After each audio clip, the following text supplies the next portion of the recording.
Okay, it's live. It's live on my K-Yon production page. Tell them to go to K-Yon production. Okay. Tell them to go to K-Yon production. Okay, it's live. It's live on my K-Yon production page. Tell them to go to K-Yon production.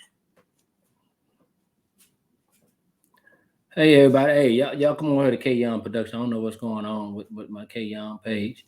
Let me send Melanie Chanel.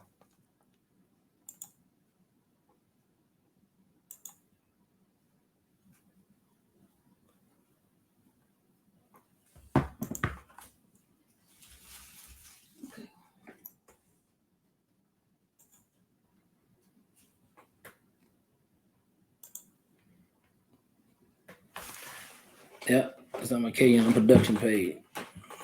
More than one way to skin a cat. Go to K-Yon production. Okay, it's live on my K-Yon. Yeah, y'all tell everybody to go to my K-Yon production page. K-Yon production. I'm live over here. Tell everybody.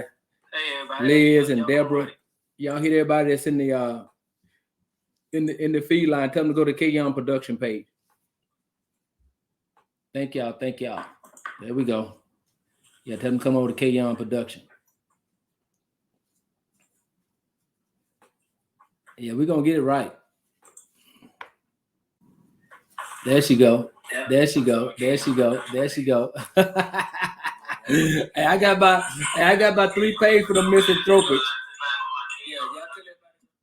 Yeah, can you hear me? Can you hear me, Melanie? Okay, that's a good deal right there. Okay, now check this out, right? It ain't gonna be right until I gotta play my music.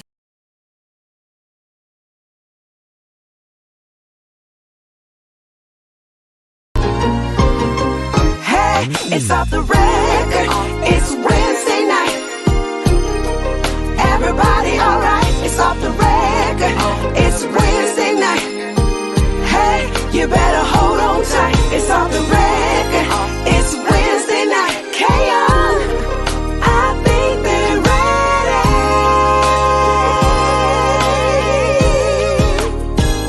ready. You tuned into what you tuned into.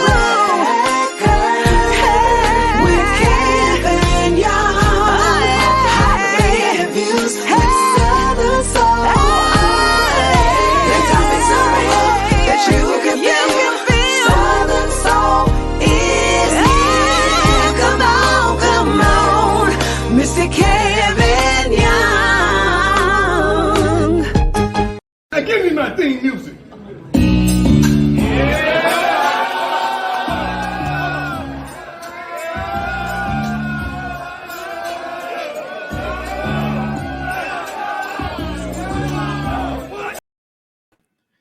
Hey, what's going on, everybody? Melanie, can you hear me now? Look, this is what I want to say. I want to chalk it up. I want to chalk it up to K-Yon page, but then again, too, just in case I got a misanthropics out there that reported my page, I got 5, 6 pages, so we still gonna get this interview on. So look, y'all do me a favor. All the people that's on this live, y'all share. Tell them to come to K-Yon production page. Yeah, tell them to come to K-Yon production page. Yeah. We definitely gonna interview Miss Melanie Chanel BOYKIN. She ready. I don't know what's going on with stream, y'all. I don't know. Maybe somebody reported my page. I don't know. You know, you just never know with people over here in Southern Soul. It might have been a loser that reported it. So y'all make sure y'all tell everybody to come over to K-Yon production page. Can you hear me, Melanie? Can you hear me back there? But look, I'm not gonna hold it, man. We're already 30 minutes late, man. I don't know what was going on, but look, without further ado, I'm gonna bring on in here. What's going on, young lady? Hello, how are you? Hey, thank God I got about 4. There you go. Hey, thank God I got about 4 different pages. You know, they always try it every now and then. What a nightmare. Yeah, they try it every now and then, but that's why I got about 4, 5 different pages. You know what I'm saying? Okay. So look, I appreciate everybody sticking in. Y'all make sure y'all go and tell everybody, come on K-Yon production page. Matter of fact, this is a page I'm gonna start using anyway. But I really appreciate your patience. Appreciate your patience. Because you already know I had to get you on here because, like I said, I'm so happy to be here. Yeah, you definitely got a story to tell, and like I said, you're new to Southern Soul. I'm doing new Southern Soul artists for the whole month, and it's been a lot of people that's calling me, but I picked the ones that I want to interview, and your name was on the top of the list, so I appreciate your time. Hey, so My name was on the list. I what made is the it? list. What is that you sitting in? I'm sitting in my egg. It's called an Uh-huh. egg chair. And Uh-huh. I bought this chair when my dad died. Oh man. It's very relaxing and very tranquil, and it's like my safe space. So Yeah. this is my sunroom that I'm in. Okay. And I have all my little pictures of, stuff that I've done this year thus Mm-hmm. far in Southern Okay. Soul. Gotcha. You can see Good deal. that. So this Good is deal. like my little safe space, Good deal. Good Yeah. deal. Okay. All right. Well, look, we ain't gonna hold them up. We can get started. So, look, tell your fans a little bit about you and where you from. Okay, I am originally from New Haven, Connecticut. However, I live in the outskirts of Hammond, Louisiana, and I've been here for about a decade, close to a decade. So I just want to share this live really quick on my Yeah, you page good. so that my people can get over here. Mm-hmm. And so I'm in Louisiana now. I've been here for a decade, and just doing what I do. Just doing it up, huh? Hmm. Hey, I ain't mad at you. I ain't mad at you. But look, I've been checking you out for a while. You're a new artist, and it's a lot of y'all don't think that promoters know y'all, but we know y'all. Trust me. We know. I know about 90% of the artists. So Yeah. when I heard that song "Pressure," I said, oh, "Okay, I need to check out and see what's going on with it and stuff." So Wow. uh, Thank you. look, so are you ready? I'm ready. Okay, so uh, you said you're from Connecticut. Originally. Hmm. Okay, so okay, and any black people up there? I'm black. Hello. Yeah, yeah, Yes. yeah. Okay. Yes. There's a bunch of us there. Connecticut is a small state. New Haven, where I'm from, is probably about 450,000 people, and Okay. it is predominantly African American. I was, born in the African American community. I was born at Yale New Haven Hospital, which is Uh-huh. one of the largest hospitals in the U.S. But we are predominantly Black. We have lots of culture, lots of urban entities. There's also a lot of suburbs, but a lot of city life. It's really like a mini New York, similar to here, going from Hammond to New Orleans. So, Oh, okay. it's full of culture. It's Yeah. also a college town. So Mm-hmm. Yale University is in New Haven, Connecticut, and that's also one of the largest universities in the US. So it's a Yeah. pretty cool place Yeah. Yeah. Yale is in the ghetto, ain't in the middle of the hood. In the middle of the hood. it?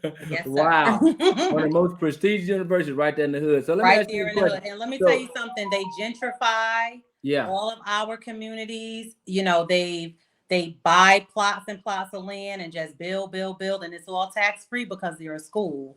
Oh, okay. So yeah, they get away with murder, but that's where they are in the hood. Wow. So is it true or is it not true that you're a preacher's kid and you're a military brat? I am a preacher's kid and a military brat, both. Wow.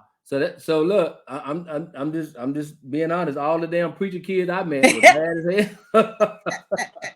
Was I bad was as a hell. firecracker. I All the was my military kids dad's I met worst was bad as hell nightmare. too. So you was bad, huh? Were you Oh, rebellious? I was so bad. I was a bad kid. Really? I started out really good. Elementary and middle school, I was a straight A student, Uh-huh. honor roll, won all the spelling bees, highest ACT scores you guys have. I think SATs. We had Yeah. ACTs. Yeah. Or it might be backwards, but I was, one of the highest scoring. And then when I got in high school, I just said, you know what?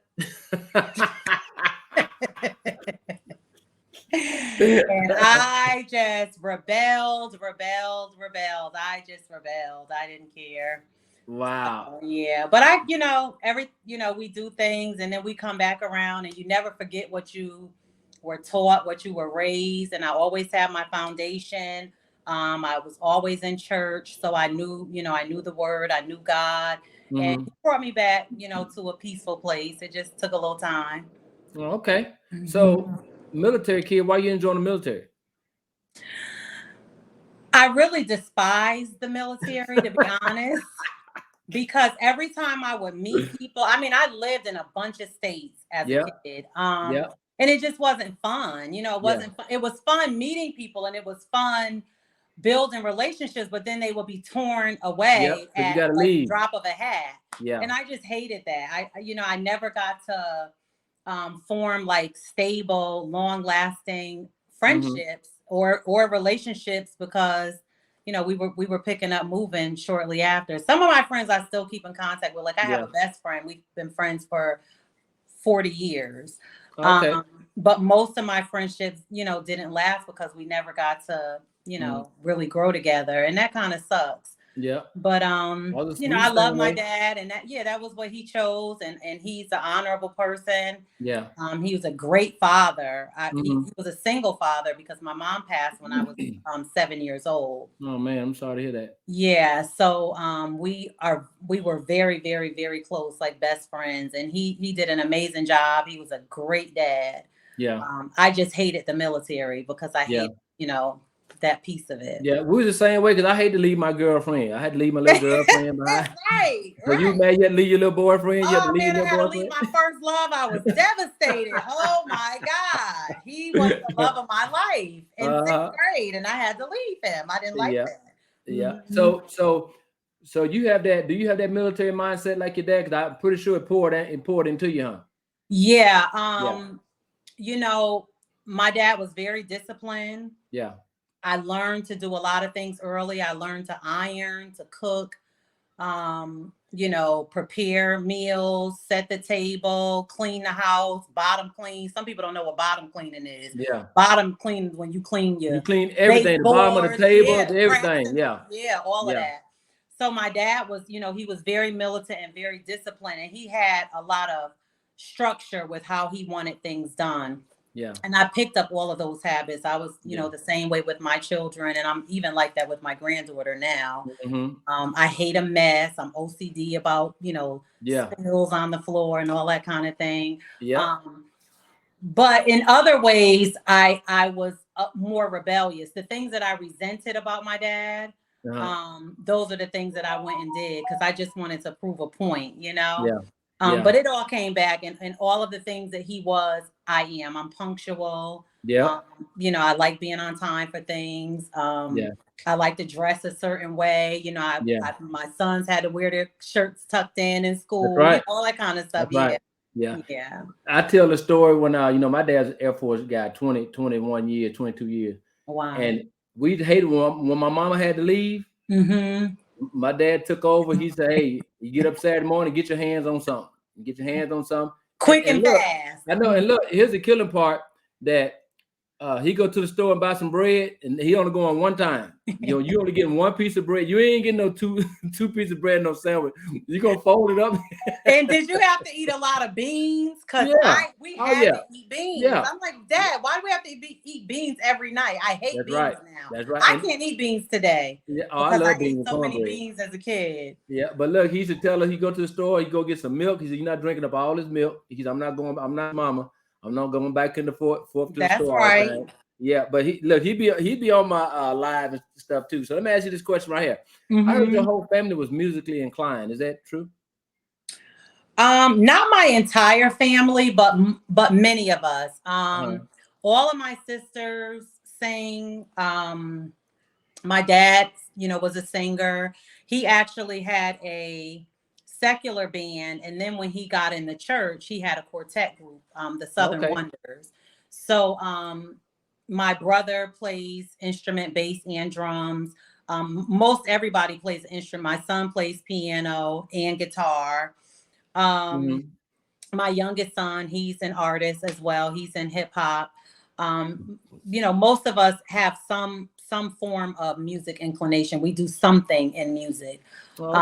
Yeah. And so we've always been into the latest this and the latest that. We always listen to so many genres of music, not just, R&B, not just jazz, not just blues, not just Southern soul. We listen to pretty much anything, hard rock, heavy metal, because we like music. We just Gotcha. enjoy the sounds of music. Yeah. So when you was a preacher kid and you sneak out the house, what kind of music you listen to? R. Kelly?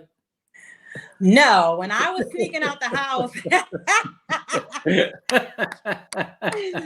Okay, let me tell you something about me. Okay. I don't look like what I am. Okay. I'm a thug. So Okay. when I'm listening, when I'm sneaking out, I got on like, you know, Ice Cube and Jay-Z, Easy E and all them. Yeah. Notorious B.I.G. Okay. or The Lox or Ice Cube or Dr. Dre. I got on something heavy. Yeah. Back then, Snoop Dogg, you know, Yeah. I got on something serious because I'm trying to get out the door. Yeah. And I had to get myself pumped up. So, and I'm a hip hop head on the low. Like, I don't tell nobody that, but I love hip hop. Yeah, I love hip hop and rap, old rap. I don't like this mumble rap, but they rapping in cursive. Yeah, I don't like the new stuff, but the old school No. stuff. I can't get with the new stuff. Okay, so you grew up in church, you sung in church. So how did your family feel when you started singing secular music? How did they feel? You know, I got different perspectives. Most people, I don't care what they think. Yeah. But my dad and my mom, my stepmom, who I hate to use the word step, but not my biological mom. Gotcha. Her opinion and my dad's opinion were really important to me. And so I wasn't going to do it if I didn't have their approval. Both of them said, baby, you go do what you love and what you want to do. And God rest his soul, my dad was at my first show. I did my very first Southern Soul show in April, and I opened for Tucker in Ponchatoula, Louisiana, and my dad was there. I have his picture on the wall. We took a picture together that night. My dad and my whole family were there. And so just having their support is enough for me. I get mixed reviews. You know, I get people who say, oh, how could you go from singing in the church to doing this? And, you know, I just don't care. That's my short answer. I don't care. I don't care what you think. It doesn't matter. As long as God is pleased with me, I'm fine. Okay. So I heard also that you was crazy about Tucker. Is that true or no? Crazy? Wait a minute. Hold on now, Kevin Young. Angela, where you at? You got to get him together now. I am not crazy about Tucker. Hold on. Now, what is it? I love him. I love his music. He makes great music. Yeah, I'm talking about as an artist, not I'm talking about as an artist, not as an artist. Yeah, he has tenure. And I like the example that he sets. You know, anybody who can stay in a game as a young person this long and achieve as much success as he has achieved is to be revered. You know, you should honor that and really take notes. And that's what I do. I take notes of the people who are making it, the people who are doing big things. That's who I'm watching, and that's who I want to model, male or female, because this is a genre. It's not about sex. So you know, his model for success is proven. I mean, you can't take that from him. So that's what I love about him, his longevity, and he makes great freaking music. He makes really good music. You know, I was so excited. Callie, who's here in Louisiana, he's a hip hop artist. He does a lot of things to help me, you know, get in different you know, people's concerts and just really helping me to develop as an artist. And he's the one who got me the platform to do the show with Tucker. And so, you know, I didn't know Tucker personally, obviously. I had never done any Southern Soul show before, but I was able to go backstage. They tell me that Tucker never takes pictures with people. And we were able to, you know, he didn't say much. He's very reserved. And the big guy, I don't know who the big guy is, but the big guy was right there. Big Charlie. Okay. Well, Big Charlie was right there, you know, waiting in the wings, waiting for something to pop off. And but we were able to speak. I was able to introduce myself. He told Callie that he watched the show. You know, she's pretty good. And so I appreciated, you know, and value that experience because, you know, he is someone that I emulate. Yeah. But you know what, though? I talk to Tucker maybe 3-4 times a week, and he gets that bad rep. A lot of people say what Tucker don't do. See, Tucker don't fool a lot of people because he's not with a lot of poppycock, a lot of nonsense. He's not with that. You know, he's not with that. And he doesn't have to. Yeah, I have literally seen him take people on the wing, give people advice. I've seen that, you know. So He's kind of like he's reserved. He's a reserve. He's just kind of like me. I'm kind of standoffish. People don't know what I'm gonna say. So Yeah. you have to realize who you're talking to and what you're talking about. So he's Yeah, kind of you're like that. scary. I got a lot of messages about Really? Do tell. You got a lot of messages. What? Do Oh tell. What boy, people happened? say where you going now? You going on what show, girl? Yeah, man, you're scary something, buddy. but look, but am I really to you when you spoke with me when I called you and said, hey, I want to interview you?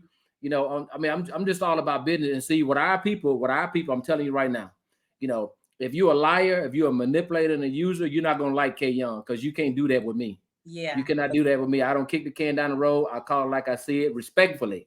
Respect. I don't disrespect nobody. But if you ask me my opinion, I'm gonna give you my opinion. The first thing I say, okay, so if giving you my opinion is gonna stop me from talking to you, do you want my opinion? That's what I tell you. So I can only be honest with you. I don't want to get nobody no false hope or no false pretenses that what you're doing is satisfying to people's eyes and ears if it's not. Right. If it's not, Yeah. so I can't believe people want to ask you what you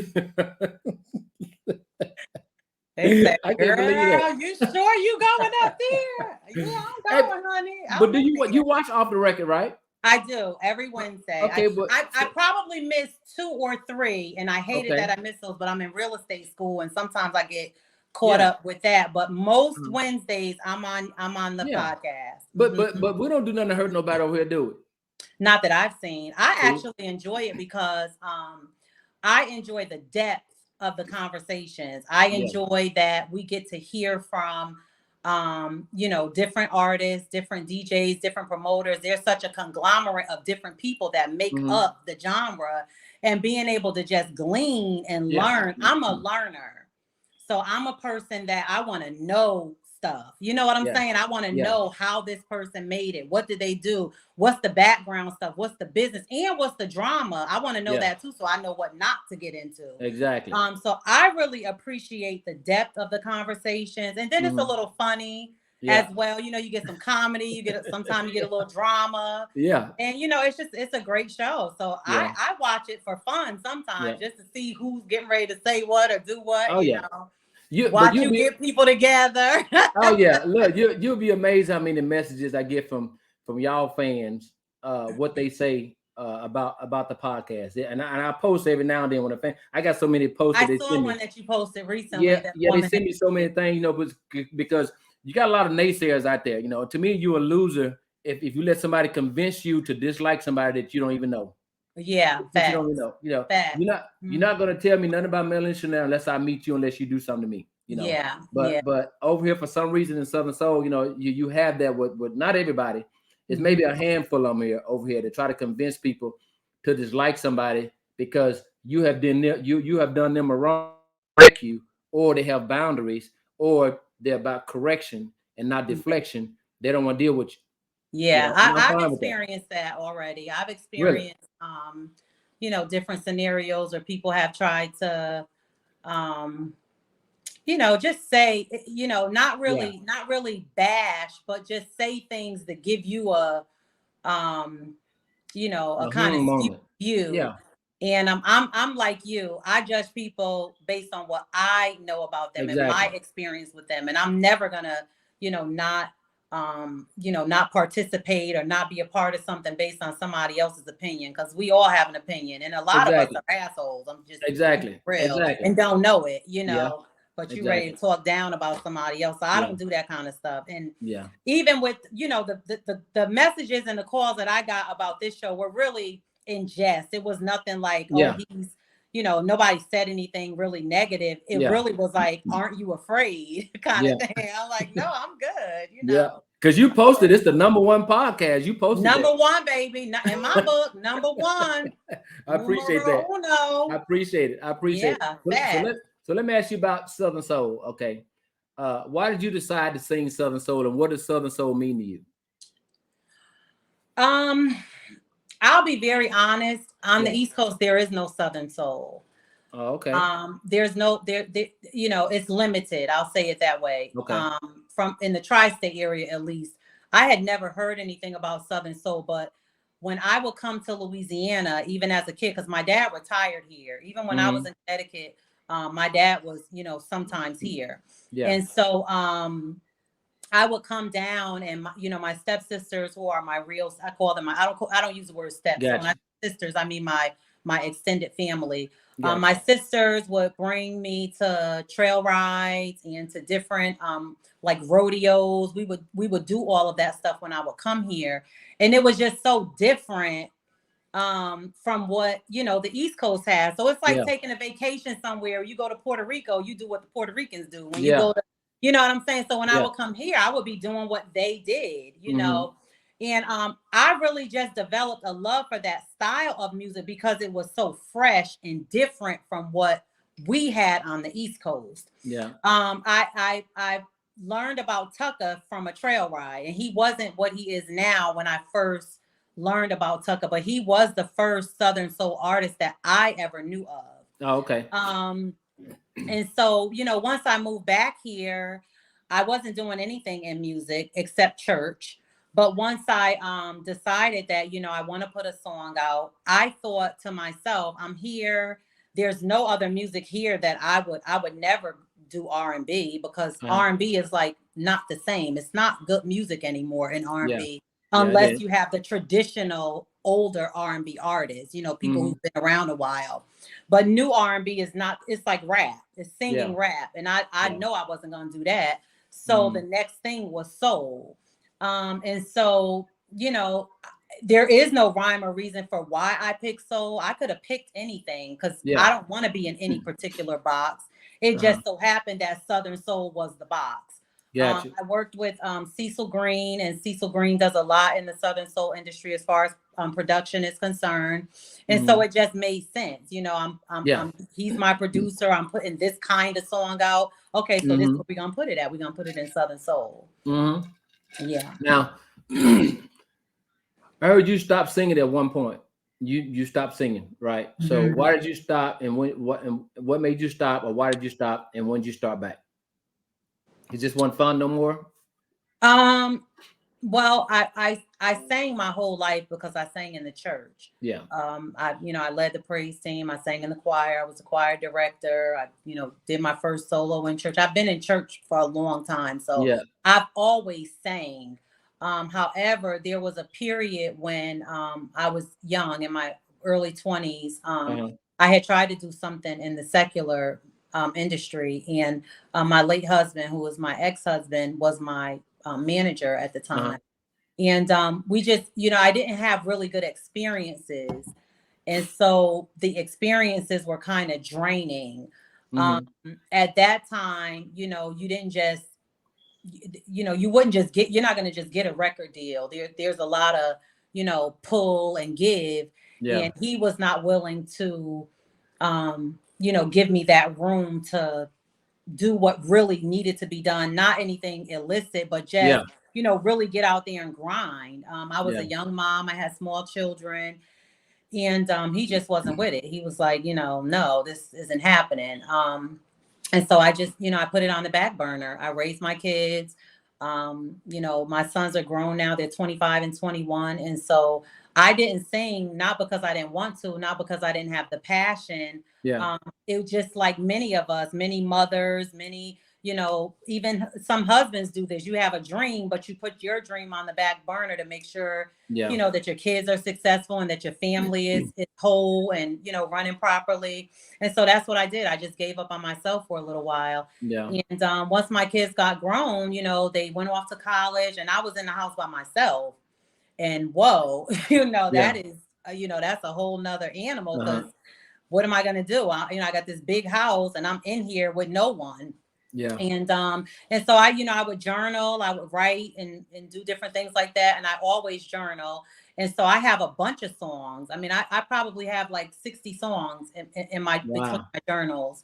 Wow. And I took this one particular song and I brought it to a friend of mine. I said, I think I want to put this, go in the studio and record this.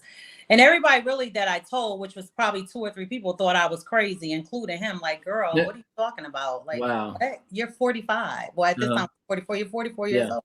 but it's what I wanted to do, you know, and I just did it. When I want to do something, I'm doing it. No matter what nobody say, I'm doing it.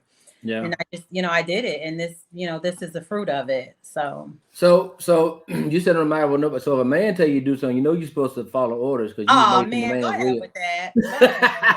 Look, you was made from a man's I done rib. met your wife on the phone, baby, and I already know Hey, that ain't how it look, goes. I'm telling you something. Look, don't get mad at me. The thing is this right here. You was made from a man's rib, so you supposed to be submissive to a man. To my husband, absolutely. Yeah. To my husband. Yeah. My husband's in the grave. You say anybody else, you can forget it, huh? Ain't happening. Yeah, because I understand what you said about dreams, because I put my hopes and dreams going to the NFL, you know, to go in the Army because the Army needed me. Yeah. Yeah, the military needed me. So yeah, instead of me going to NFL and NBA, I just went in the military and fought wars and stuff and defended this country. But that was something I wanted to do. I wanted to be a running back or a cornerback in NFL, you know, but wow, it just didn't work. I mean, I played football, so it just didn't work out. So I just went in the military and I played, you know, a little football in the military. But hell, after that, when they start giving you soldiers, man, you focus on the mission. You just, you know, you just put it to the wayside and do something else. Yeah, but you know what? I feel like everything that we do in every season is God ordained. Yeah. And so probably in the NFL, you know, is no telling what would have happened. You know, you might not have the beautiful family that you have. You may not, you know what I'm saying? Yeah. So God really orders us. We don't see it at the time. If I would have got into the music industry in New York City at the time that I was trying to do that, I probably would be dead today. I would not have survived. You know, I was weak. I was vulnerable. It's, you know, sharks everywhere. See, now I got good sense. Yeah. A ninja can't play with me today. You understand what I'm saying? It ain't can't play with you at all, huh? Period. So, you know, but 20 years ago, I probably would have got played with. You understand? So it's a season for everything. And all my steps are ordered. I'm grateful. You know, I have a blessed life. I don't have any complaints. Yeah. You're not cantankerous, are you? Sometimes. Sometimes. I'm 45. I'm right there at that age where, you know, I'm right there. What you said? Don't play with me. Don't play with me. Play with your mammy, because I'm right there. I'm real close to it. So look, are you a social butterfly? I am. So do you easily trust people? Do you easily trust people? Sometimes. I'm an Aquarius. Okay. And if anybody is into zodiac signs, Aquarius are very free people, very loving. What's your birthday? February 15th. Okay. The day after Valentine's Day. Yeah, my sister was February 12th or something like that. Yeah, she's probably like me. I'm a love baby. Yeah. I'm very, you know, I love peaceful places. I love happiness, and I'm jovial. I like parties. I like a good time. I like to treat people. You know, I'm just that kind of person. It's in my nature. I'm wired like that. Yeah. And I'm very much social, but at the same time, I can become very introverted. Yeah. Different things will trigger me shutting down. And then when I shut down, that's when you see the cantankerous Melanie, because I don't give a just leave me alone. You know? Wow. But I work hard to stay in a happy place. And so usually, you know, I'm just having fun and just enjoying life, and, you know, just trying to appreciate every moment. Yeah. So what's been your experience in Southern Soul with fans, artists, DJs, producers? What's been your personal experience? You know, I've had really good experiences. I've had some. The more people learn, the more people get to know you or think that they know you, then you start seeing other things. Initially, I saw perfection. I said, wow, you know, this is incredible. I was on such a euphoric high. Like, it was just so much fun and so exciting. But then, you know, different little issues start happening, and you start seeing, you know, I don't want to use the word hate, but you just start seeing that friction and that, you know, tension. And I just don't like that kind of stuff. Like, I don't want to get, when I get on Facebook, I want to talk to people and be fun. And, you know, I just see a lot of bickering and I'm like, misanthropic what is behavior. going Yeah, I call them misanthropics. Yeah, Misanthropic behavior. Yeah, it's like a shift happened, and I just yeah. started seeing like a lot of arguing and disagreement. And I don't like that kind of stuff. So that's like the turn off for But me. it's mostly with the men. It's not with the women. It's with It's the men. all with it's all men. Yeah, it's with It's the men. all men. I Yeah, saw one little thing with yeah, women on social media. yeah, I've seen about 200, male bashing lives and blah yeah, blah. It's just like, dude, I thought this was, a craft, and we were creatives and yeah. just, making good music for people to love and enjoy. You got Hmm. fans on your page, and you up here downing and Yeah. bashing. I don't like that kind of stuff. Hmm. So Yep. it's a turn off for me. But Hmm. my personal experiences have been amazing. I mean, I did my first show, in front of a major artist. I booked 10 shows in 7 months. I've been in Southern Okay. Soul since February of this year. Got you. I booked 10 paid shows. Okay. I put out a good video. My video got a few thousand views. And for some people, that's not a lot. They're like, oh girl, that's nothing. We get millions of views. But for me, Yeah. I'm proud of it. Yeah. It is organic. Yeah. Nothing was paid for. It is real people Yeah. that really stopped and watched my video. Mhm. I was on Ricky Smiley's 2-minute shout out to I think his name is Rick Outlaw. Yeah. He got me on Ricky Smiley's thing. I've done some amazing things in a little bit of time. Mhm. So I'm really proud of that. And I feel great about that. I've met amazing artists. Yep. You can see my board. I've performed with a bunch of people that I didn't know before February, and they're all great people, Yeah. So I've had a lot of personal good experience. I met a bunch of supporters too that I did not know. Mhm. Who get on my page every single day. They send me hearts, they send me hugs. If I jump on live, they're on my live, and I value that kind of stuff. It means so much to me. So my personal experience has been great, but I've seen some things that are like, oh, okay, this is what y'all do. Yeah. So do character matter? Apparently it does. It does. It does. It matters. And I think that we all should work very hard to scrub our characters. Sometimes we get a little dirty. Sometimes we make mistakes. Certainly I have, made plenty of mistakes. So I think that there is room for grace. And I think that there is room for forgiveness. And I think that yourself, if you've, done some things or said some things, and you should just scrub your character. Just scrub it and make it right and move forward so people can respect you, as a person, as a human being first, and then as an artist. I want to be respected. That's right. I want to be revered. When I finish this, if I die, I want somebody to say, oh yeah, she was the one.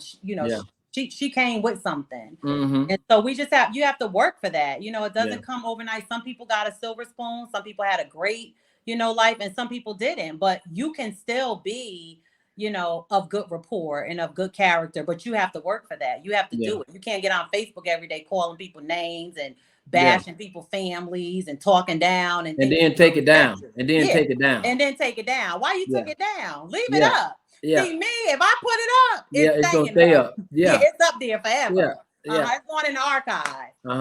Because they want your eyes to unsee what you have seen. They want your ears to unhear what they have heard. That's and I preach on that all the time, especially with the men. I'm like, okay, well, what was the point? What was the point of you even doing it and then taking it down? All you do is make yourself look stupid. Because everybody's gonna say, okay, well, what you take it down for if you really meant it? Yeah, facts. Exactly. But do you demand respect? You demand respect, right?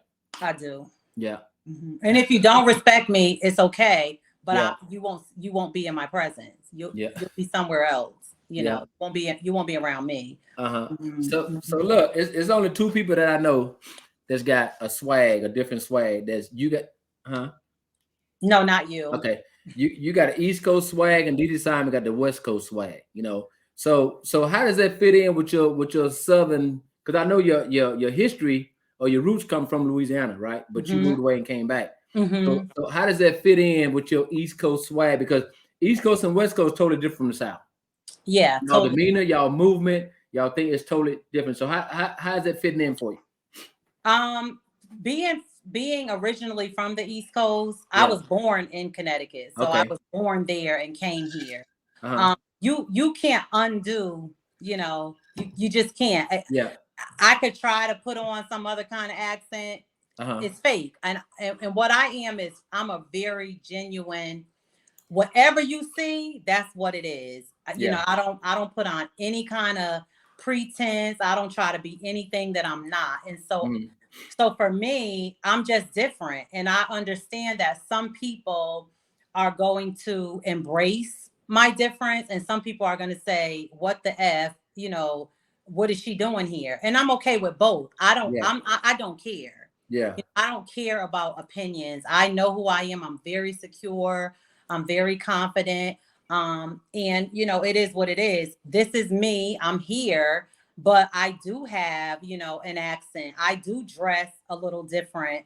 I might say something that's a little, off color. You may not understand my dry humor, but that's just a part of who I am. You just get with it or, whatever. Who cares? I don't care. Yeah. And I think now go ahead. Simon, I listened to her album about 2 or 3 days ago. And I don't know anything about her personally. I don't know any issues other than what I saw on your podcast with the Queens. The Queens. Yeah. But what I will say is she makes damn good music. Yeah. And that's what I'm here for. Yeah. She makes her album, her whole album is fire. And the same thing I said about Tucker, you can negate what is, that's what it is. She makes incredible music. So her personality, I don't know. She seems cool to me. I jump on her live sometime at night. She does the evening lives or the late night lives. I jump on those. She's playing, she's supporting women. She's playing women's music and men, obviously. But, I don't see anything wrong with her, but I don't know. I don't have a personal relationship with her. But her music is fire, and I'm gonna give credit where it's due. Me too. And she seems to have longevity. I mean, I could go back to I've gone back to on Apple Music and looked at some of her older albums. So she's been here for a while, so she's doing something right. Yeah. I might judge her. We're gonna pause for 1 minute. Let me play a funny commercial right quick. Okay, cool. Now, these people are household names, man. Yeah. So what they was 3-4 years ago, they wasn't household names. Yeah. I agree. What you think, Jeter? Yeah, it's growing, Doc. I see it all the time.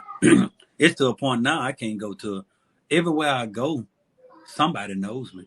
Yeah. It's like, no, we be on the road, man. We just stop in and they be like, Jeter Jones. I'm like, yeah, because you got your picture on the back of your truck.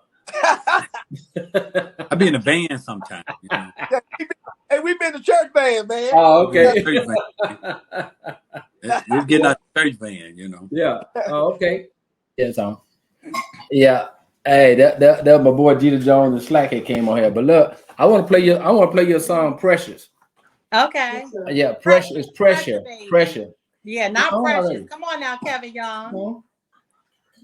Yeah, it's on already. Look, I got my assistant over here. She about to get fired because she's supposed to already not paid either, y'all. Okay. Whatever. You got to pay the woman. That's whatever. the problem. Whatever. You got to put some money in her pocket. You got it. Yeah. See, she's supposed to have all this already squared away. But yeah, I when Dee Dee Simon sent me that album, I'm telling you right now, we was going to Dallas and Andy said, let's listen to Dee Dee Simon. I said, okay. And I said, oh man, damn, I went to the next song and the next song. I said, oh man, this damn album is every song is great on there. I'm like, man, I got to give her credit. It's really good. Yeah, I got to give her credit. It is. But see, a lot of folks send me their music. They send me their music. You ready?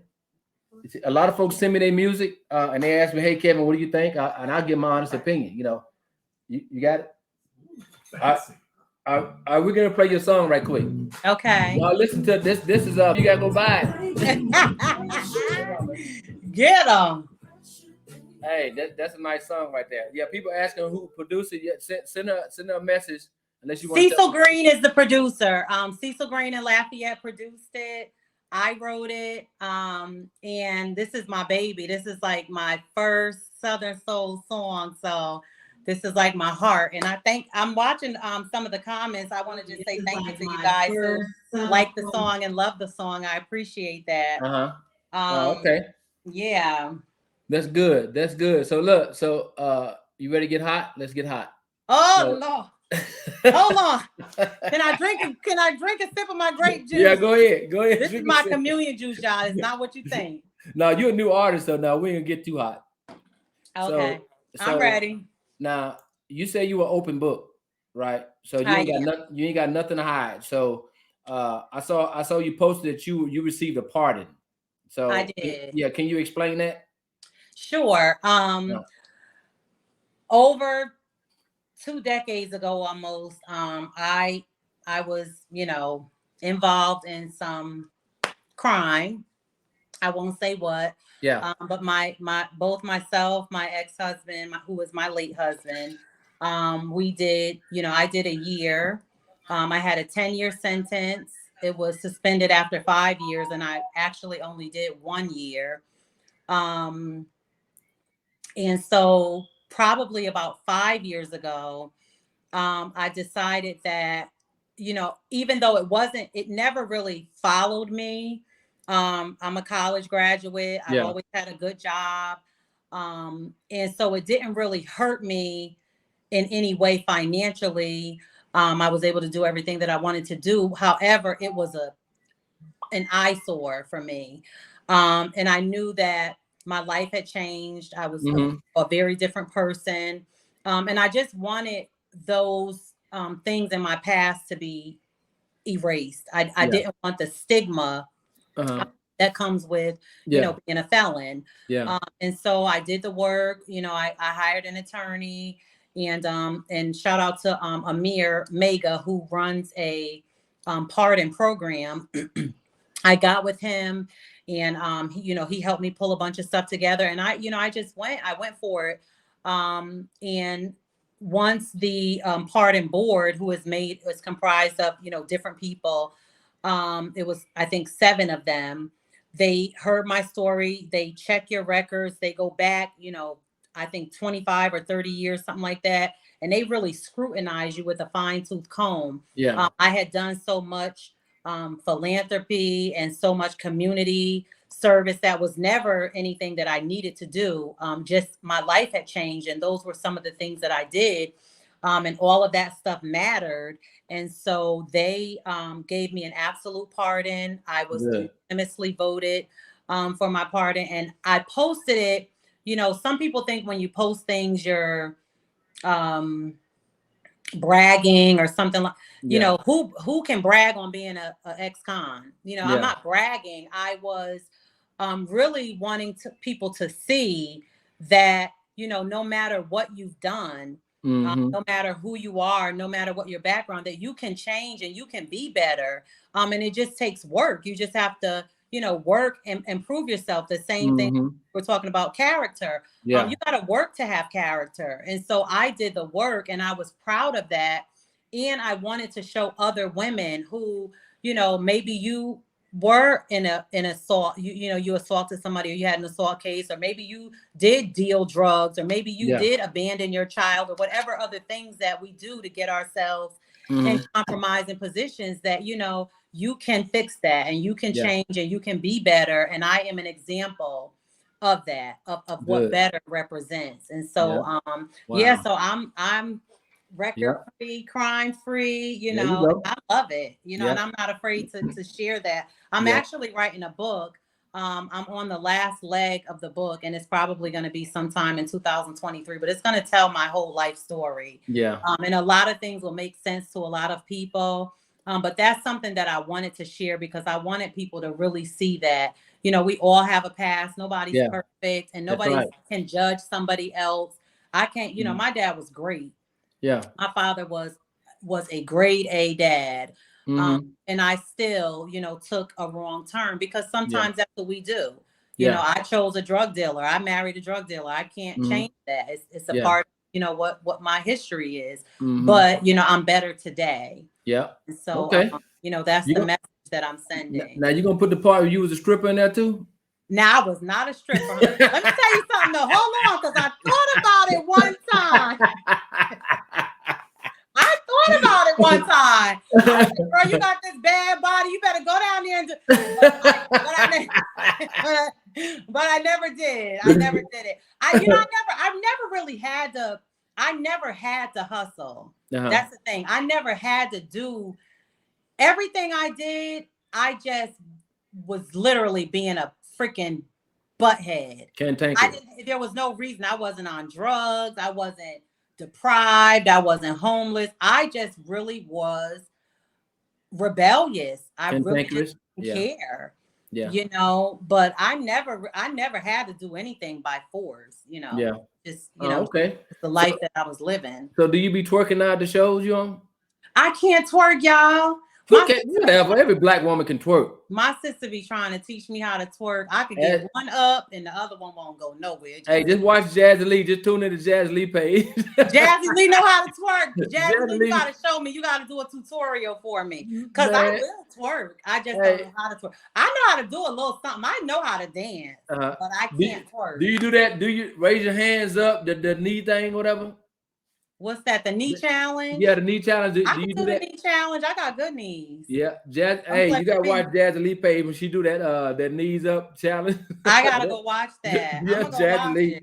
Jazzy Lee be TikToking there. She got it down pat. She gotta show me how to do that because I am reinventing. I went out this weekend for the homecomings, the college homecomings. And I'm telling you, it was so many 20-year-olds. My sons was like, girl, if you don't get in the house now, that's enough is enough. Because them children was chasing me down. They had 20-year-old. Now, what a 20-year-old gonna do with you? I don't know, honey, but they was trying. They had it on their mind. Okay. I don't know what they thought they was gonna do. So look. And I didn't tell them no better. You tell my old you were?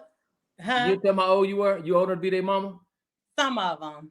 Some of them I just ignored. But some of that was really pressing. I said, look, I got children your age. Now go ahead on now. Yeah.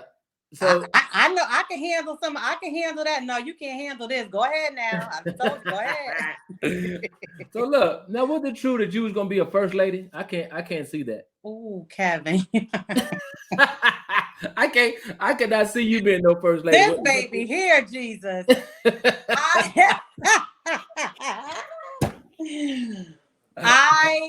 Wow.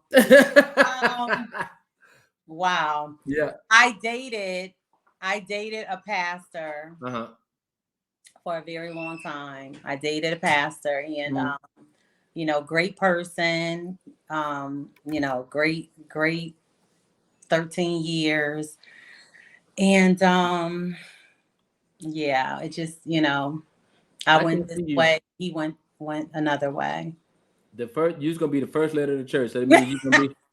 so that means you. Well, my people loved me. Yeah. When I was, they loved my bones. His family loved my bones. They loved me. It was nothing that had anything to do with other people. It was, you know, just us. It just, you know, it just didn't work. Mm-hmm. But you grew up in the church. Look, I done seen people fight in the church. I done seen all. Man, I'm telling you, you grew up in the church. My dad was a deacon. Oh, I done seen some stuff. I can tell you some stories. I'm not gonna tell them, but I got some stories. But see, we had the biggest family, so we had every job in the church, you know, because it was 7 of us.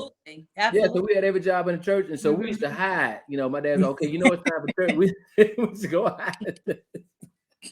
we in the bathroom. We'd be in the bathroom so long. We got to knock on the door. Get out of there. You know, we had to do everything. We had to do everything. Yeah. So let me ask you this question right here. Have you formulated a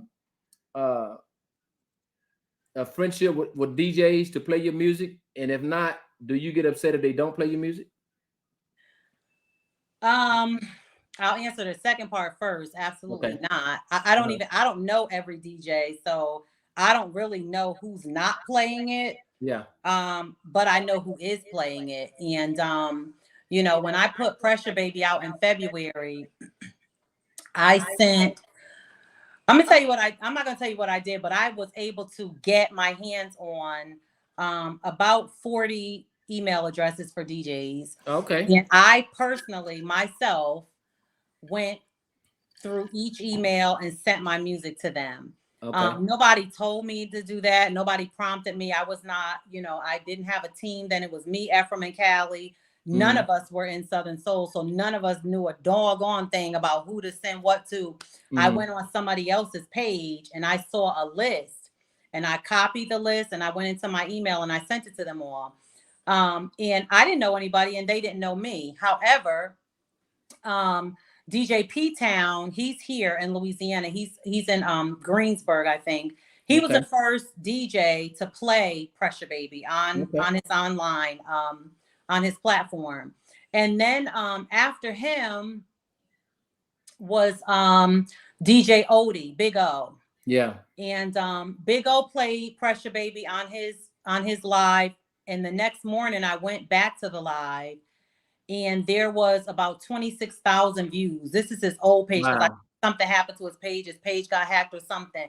But 26,000 people heard Pressure Baby, and that sent me to heaven. I was like, oh my God, like I just felt so excited, and so that motivated me to go look up other DJs, and I just started going crazy. I sent my song to so many DJs, and before I knew it, Steve Haynes was playing Pressure Baby. Odie was playing it. Sugar Love was playing it. DJ Kel was playing it. King was playing it. Cuddy Cut was playing it. Yeah. Shout out to Big Boy John. He's the only Southern Soul DJ in New York. Big Boy John was playing it. They were doing mashups, for the song. And it was amazing energy that was going on social media with my song. So I hadn't paid these people to do that. In fact, I didn't even know them. One day, shout out to Big O. Big O called me on Facebook and he said, listen, he said, I just want to give you a word of advice. He's very, very kind of him to do that. He said, don't put anything else out right now. He said, whatever music you have, just put it in the stash and you just let Pressure Baby run its course. Just let it marinate, because I was trying to put out a bunch of music like what I saw everybody else doing. He said, don't do that. Don't oversaturate. Just let this do what it's going to do. And I'm telling you right now, so many DJs, I can't even name all the DJs that tag me that play Pressure Baby. So, people don't know me, but they know Pressure Baby. And I registered the song and everything. I get to see how many times it's spinning. It's spinning on radio stations. Tamika Harvey, Paul Andre, so many people. It's in Italy somewhere. It's just, people are playing the song. And I'm just so grateful for that, because it's my first song. So it means a lot that people really are digging the song. Wow. Yeah. So let me ask you about promoters. Have you formed a relationship with any promoters, and do you get upset if they don't book you on shows?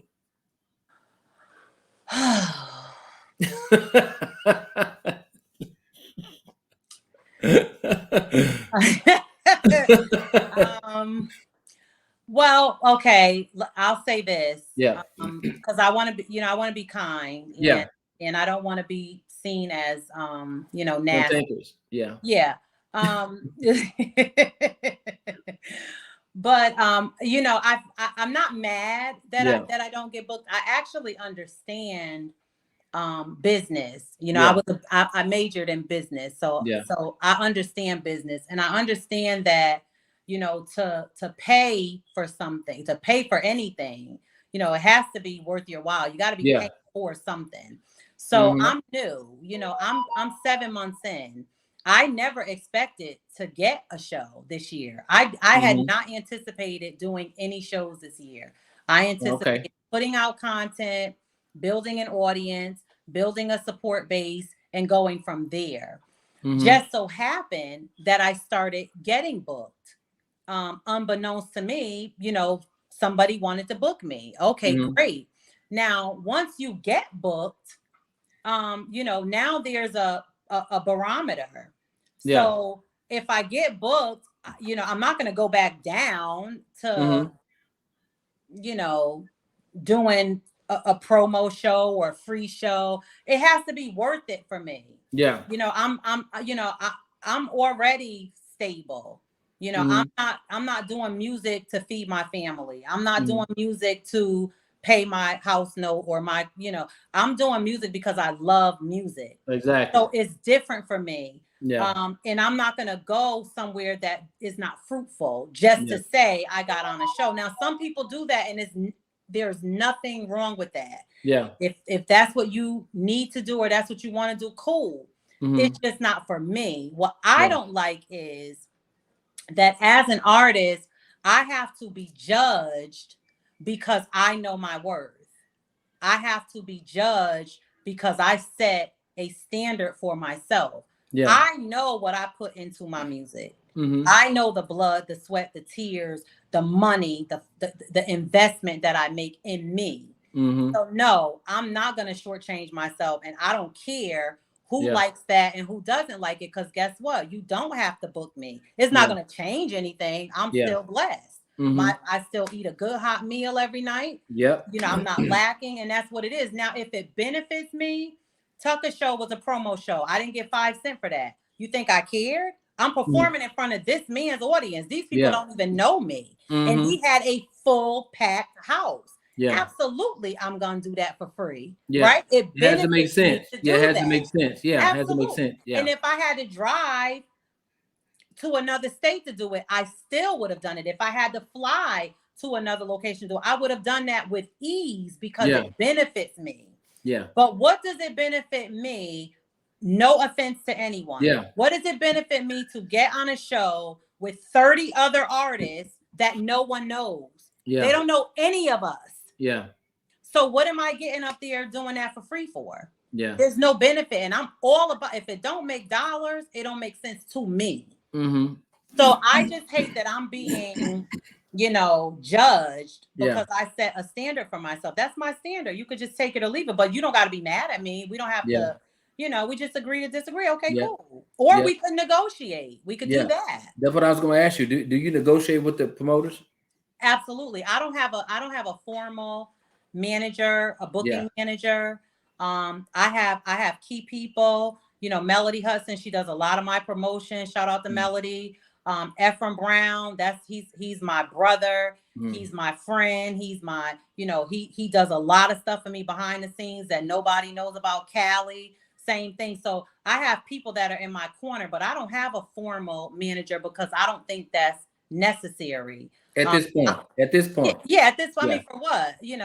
To do what? What are you gonna do? Take 10% of your proceeds. Yeah, I'm not. But what I'm paying, I'm not gonna pay you to do it. I can get on the phone and say, "Hey, yeah, you want me to come? Okay, what time?"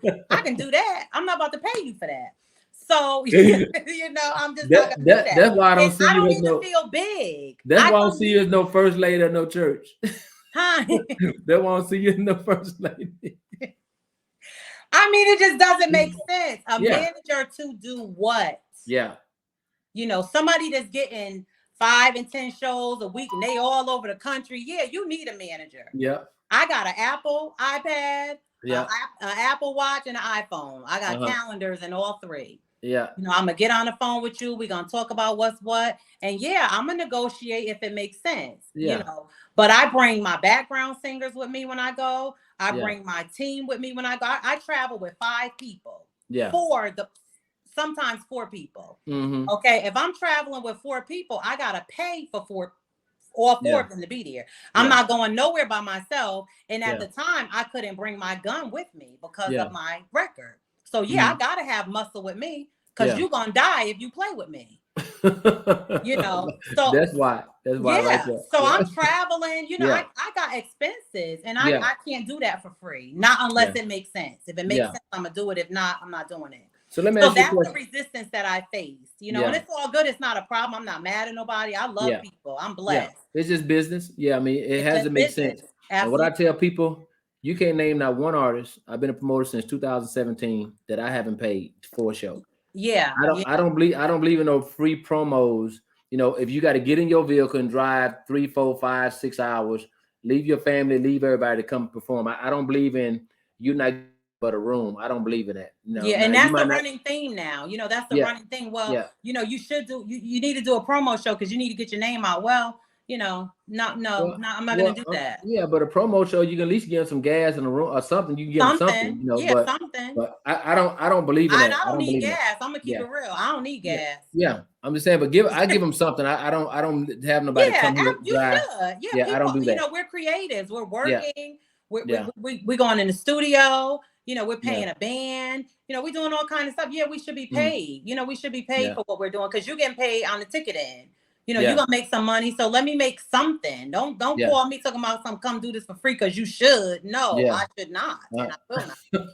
So let me ask you a question. So what's your method to your music? Do your lyrics matter? Lyrics definitely matter. Okay. For me. Yeah. You know, I am not a cliche or gimmicky artist. I believe in my work. You know, my mother she wrote poetry, and so that's in me. Yeah. I love writing, and I like to write about things that matter, things that are relevant, things that pierce the heart of people. Yeah. And I think there's a place for all of it. I love fun music.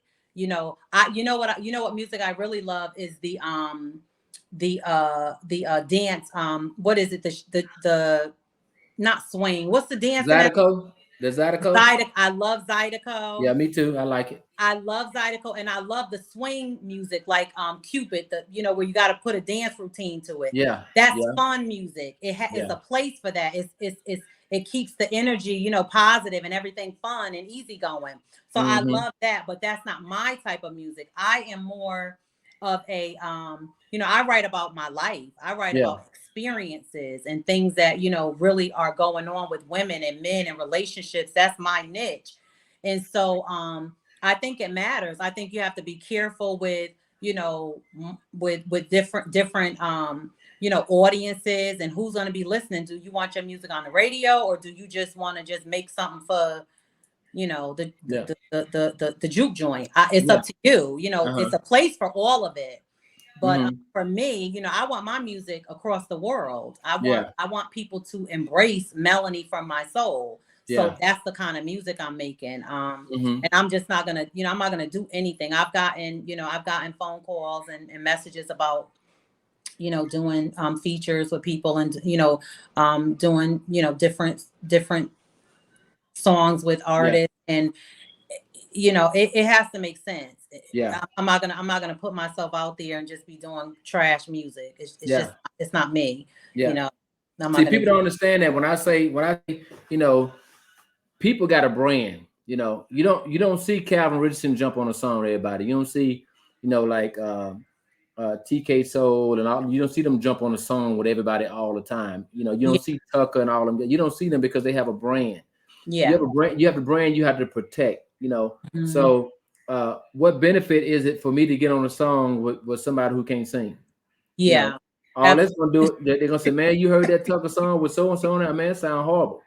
That's what they're gonna say. That's first thing they're gonna say. Versus if you got a like they had Omar, Sir Charles, and Calvin Richardson on the song. I mean, those are three vocalists right there. Nobody's gonna say anything about them, but you're a vocalist. Jump on a song with somebody who sound like they underwater or something, and watch what they say about that song. They don't give a damn about your verse. They don't care about your verse. When the other verse hit, exactly. When the other verse hit, they will say the song sound good until this person until that part. Yeah, So I mean, and the thing is, I tell people about seasons. If it's your season, it's your season. It's not nobody else who think they're gonna pick it back off your season, because that is not gonna help you. Right. It's not gonna help you if it's somebody else's season. Yeah, absolutely. And people see right through that. So I just try to bring some just some structure and some realness about it, because when people send me songs like Crystal Tucker, she'll tell you. I talked to her today. I love her. Crystal Tucker's a brainiac. She's very smart, intelligent. She's a registered nurse. She's educated. So hey, ask her. She gonna come. I'm gonna interview her, and she said she really had to know who I was when she sent me her song, and I told her what I thought about it. She said, let me go back and research who this Kevin Young guy is. Okay. I mean, because I don't believe in false hope. Yeah. I don't believe in that. Yeah. They got to understand. And you was married to a military. I mean, your dad was military. So you got to understand our mindset. You know what I'm saying? We train as we fight. We're not gonna go out there and train if we're not training to lose. We're training to win. Right. Bottom Absolutely. line. So I'm not going to tell you. I'm not going to tell you. That's my motto. Yeah, There's no losing. And see, you learn have to to win. That's it. Yeah, you have to qualify with a weapon. I'm not going to tell you, hey, you shot 30 out of 30 when you missed the whole damn target. We're going to be out there all day. Go get better. Yeah, exactly. So, but see, they would rather for you to tell them, no, man, that sounds good. No, well, you're not going to get that from me.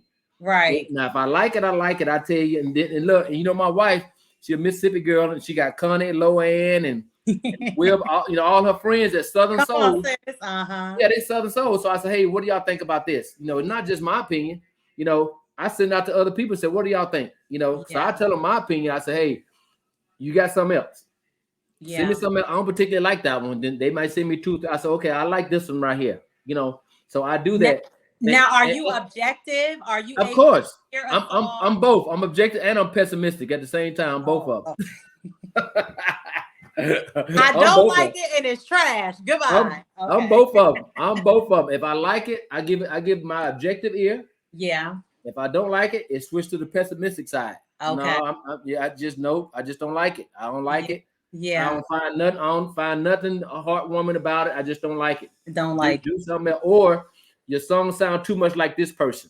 So and I say, okay, go listen to this person's song right here. Okay, did you copy up this person's song? Because it sounds similar to this person's song. I tell them, no, man, it's not original. It's not original. So gotta be original. Yeah, so I mean, I just and see, our people don't like that. They don't like constructive criticism. They don't like, but they love deflection. They love deflection though. Our people, they love deflection. They want to deflect and stiff arm certain things, but they don't love correction, nor do they love constructive criticism. See, I love that. All my friends think like me. All my Army buddies, they think just like me. They're not gonna tell me it's raining outside when it's not. They're not gonna do that. And that's just my culture. I tell people, and just like, let me talk about this radio station. We're standing up here in Killeen, in Central Texas.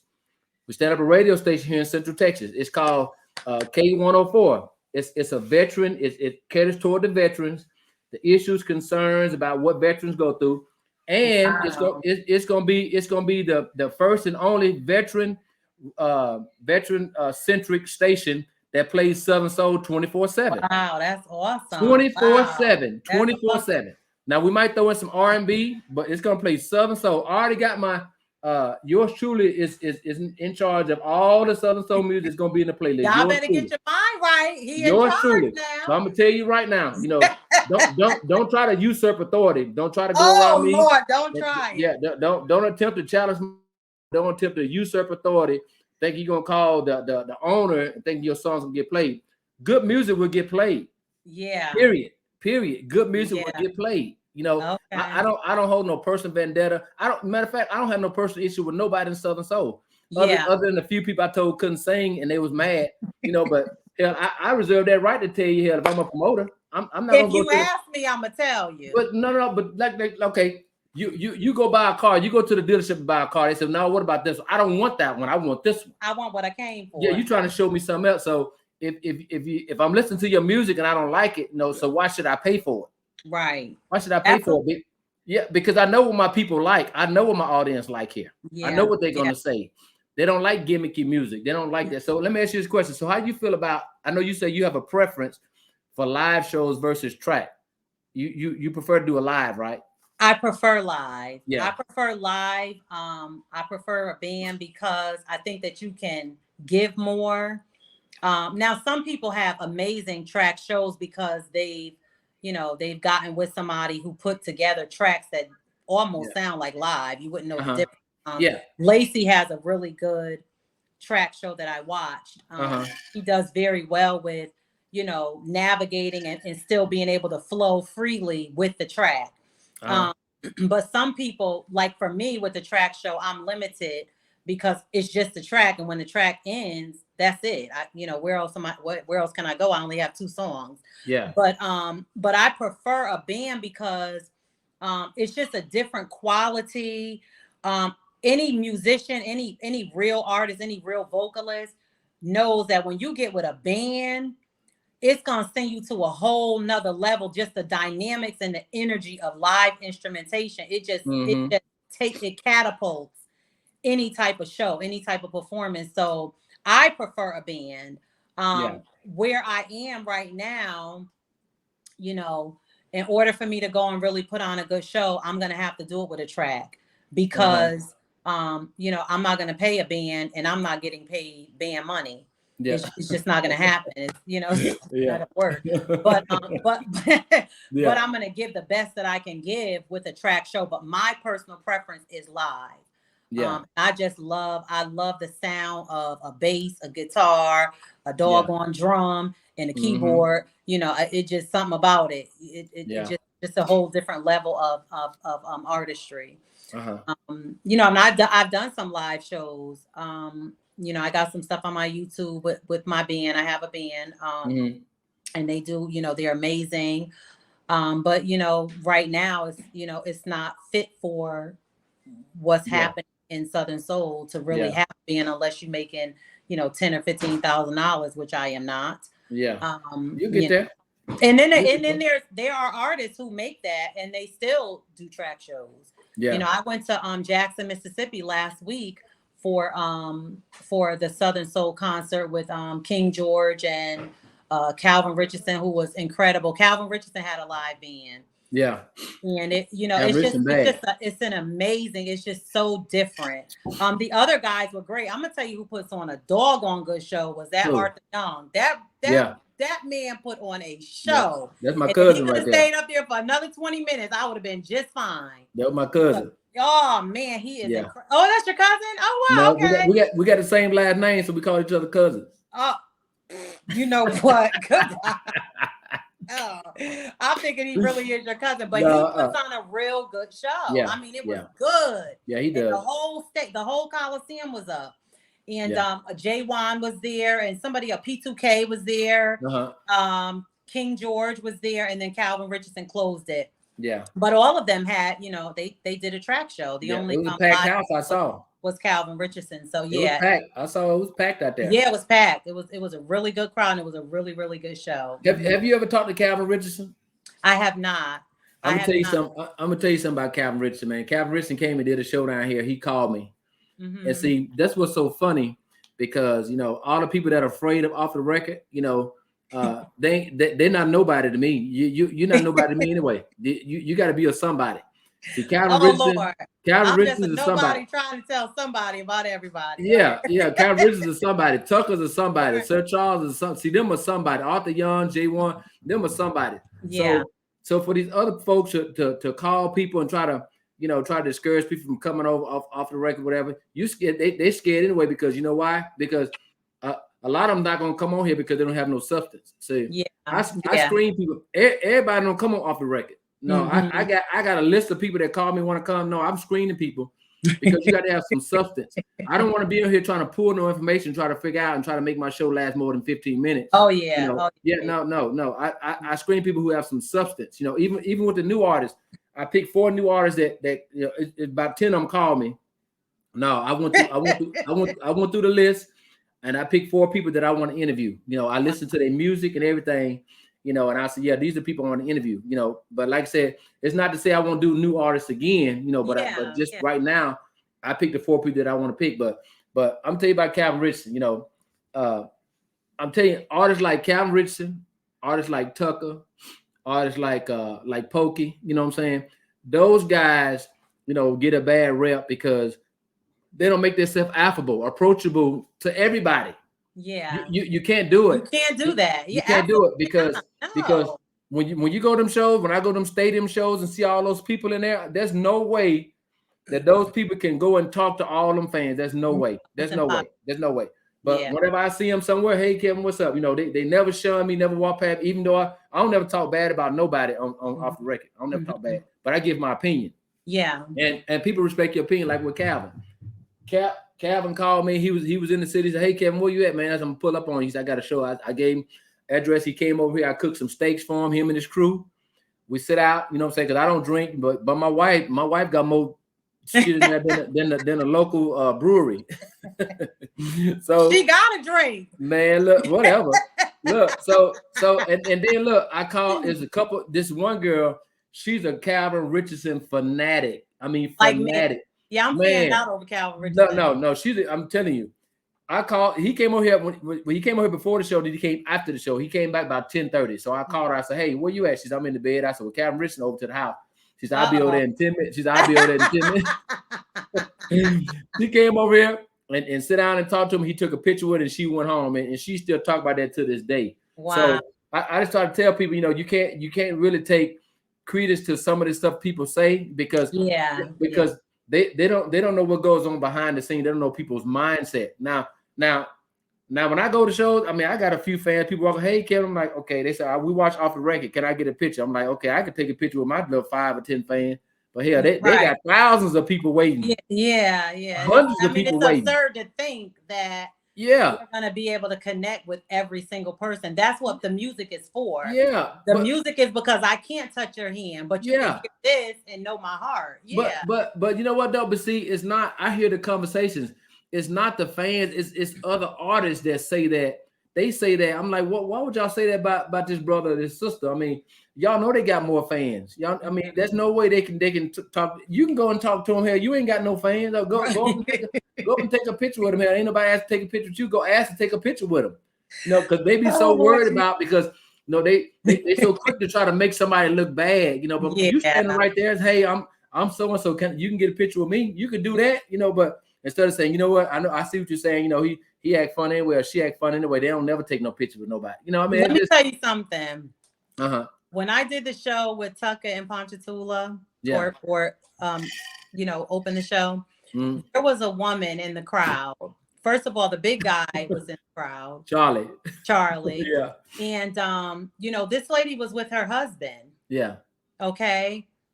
There was no security. I'm just making a point. Yeah. There was security to get in J. Rucker's because it's a restaurant. Yeah. Right. So I mean, there was security, but what I'm saying, nobody was being patted down when walked in. You understand? And this lady was with her husband. Tucker got up, and I don't know what he did. He did something with his body. Baby girl came from she was about nine rows back. She got close to the front, closer and closer. Her husband was behind her the entire time. She got right up there in front of Tucker, right up there in front of the stage. And she grabbed for him, and the husband grabbed for her. She yanked away from the husband, told him, "Get off of me." Wow. But she was going to get Tucker. Yeah. The big man stopped it, but she was going. And so my point is, imagine if the husband, because the husband was pissed. He stormed out the place and everything. But what if he had a 45? What if he had a pistol and he blew Tucker's brains out? Yeah. You know, God forbid that would ever happen. But I'm saying you can't, at a certain level, you can't afford to just be common. You gotta, gotta protect yourself. So people who think that are that's ignorance. I mean, what do you want the man to do? To die to give somebody a hug or a kiss? It's exactly. Yeah. Exactly. I mean, you have to, but like I said, that's just thinking that people think that way. I mean, like I said, you can't touch Beyonce, you can't touch Jay, you can't touch none of them people, man. You know, I looked at them, they on that level to me in Southern Soul. Yeah. I hug my supporters, but I only have 5 of them. Yeah. I could hug them. You know what I'm saying? It ain't no smoke. But if it's 500,000, no, I'm getting out the door. I'm doing what I came to do. I'm gonna love on y'all, and I'm out the door. That's it. So what if you hug one of your male fans and he don't let you go? Then what you gonna do? Oh, he gonna let me go. My knees work and they going in your nuts. Let me go. Okay? What if he said, "I've been waiting on this hug for the last 2 months. I ain't letting you go." He gonna let me go. And then I got muscle behind me. Tyrone, Callie, somebody coming. You ain't gonna hug me for too long. Yeah. So let me ask you a question. Do you have a certain dress code for yourself as a woman? A dress code. Yeah. Not so much a dress code, but I have a style of dress. Okay. What is that? So, is it classy? Is it what? You know, I try to be as conservative because I am very reserved. Yeah. In some ways. So I'm a little more conservative. I'm probably not gonna. I like to dress up. You know, I'm a little bit of a thug, but I'm also, frilly when it comes to clothes and fashion. I like to dress up. So usually I'm gonna be dressed up. And even when I'm dressing down, I dress up. So I may, I'm not against women who are very free. I know, some women show everything. And if that's, the level of freedom that you have for your body and yourself, Yeah. it's no problem. I'm not judging anybody, but Mhm. me personally, I like to look, pretty, but not over sexualized. Yeah. Because I think that the more that you show, the more you have to fight off. If The you're more not, hugs you're you're gonna not, get. yeah, if you're not the kind of girl that's ready to, Yeah. what I'm saying, then don't show everything, because they coming. The Yeah. dogs is coming, Yeah. and they gonna be trying to touch, feel, and all that. And you got to slap people, punch people, go to Yeah. jail. It's Yeah. not worth it, Yeah. Mm. So I'm a little more reserved, but I'm not against anyone who is not. It's Gotcha. just me. Gotcha. Um, yeah, I'm So probably you, not gonna wear, Daisy Dukes and that kind of Mhm. stuff. Nothing wrong with it. It's just not Yeah. my personal preference. So you say you don't have a manager. So in your experience, would you recommend a husband, wife, boyfriend, or girlfriend become they husband, wife manager? Would you recommend that? A husband becoming a wife's manager. Yeah, or girlfriend or boyfriend becoming their manager. Would you recommend that? I personally would not recommend it because I lived it. Uh-huh. And my experience was not a good one. But Yeah. what I think about that, I think if people have really good understanding, and people are able to keep the business separate from their personal life, which is really, really, really hard to do. It's Yeah. very difficult to do that. But Yeah. I think if you can do it and both people are very secure, meaning the Hmm. person who is managing is very secure, then I think it's possible that it can be, that it can be successful.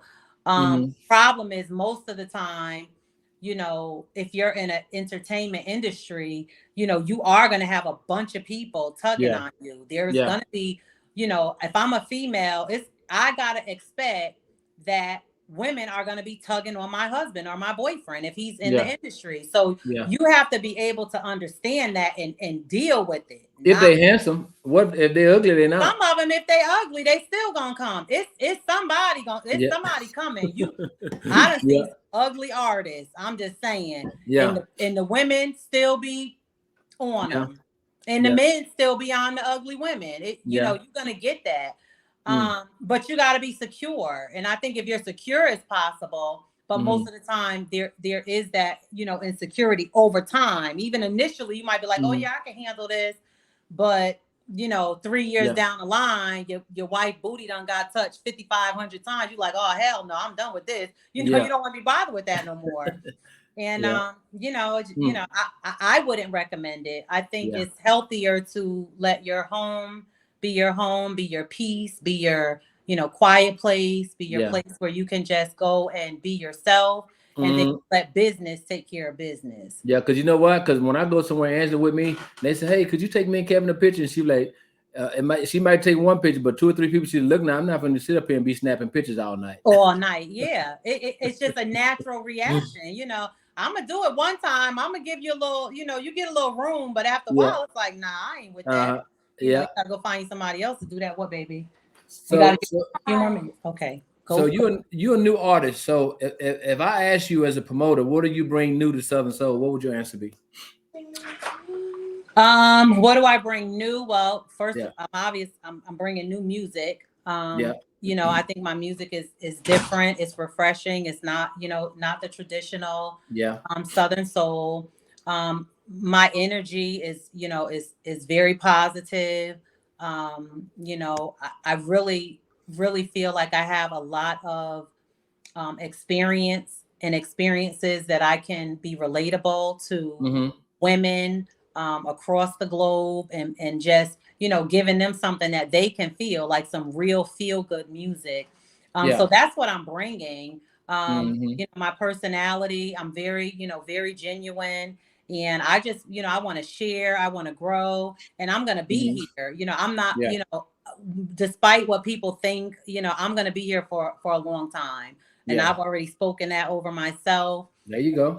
Just gonna have to, get with it or toodaloo Hmm. out here. This is where I'm Hmm. gonna be. I think I'm gonna bring, a different dynamic to the table, and I really want to do a lot with live music. I'm Yeah. praying that God gets me to the place where I can do all of my shows with a band because it really, we're working really hard. We practice a lot, to really give something good to the people. Yeah, that's good. That's good. So let me ask you a question right here. I got a couple more.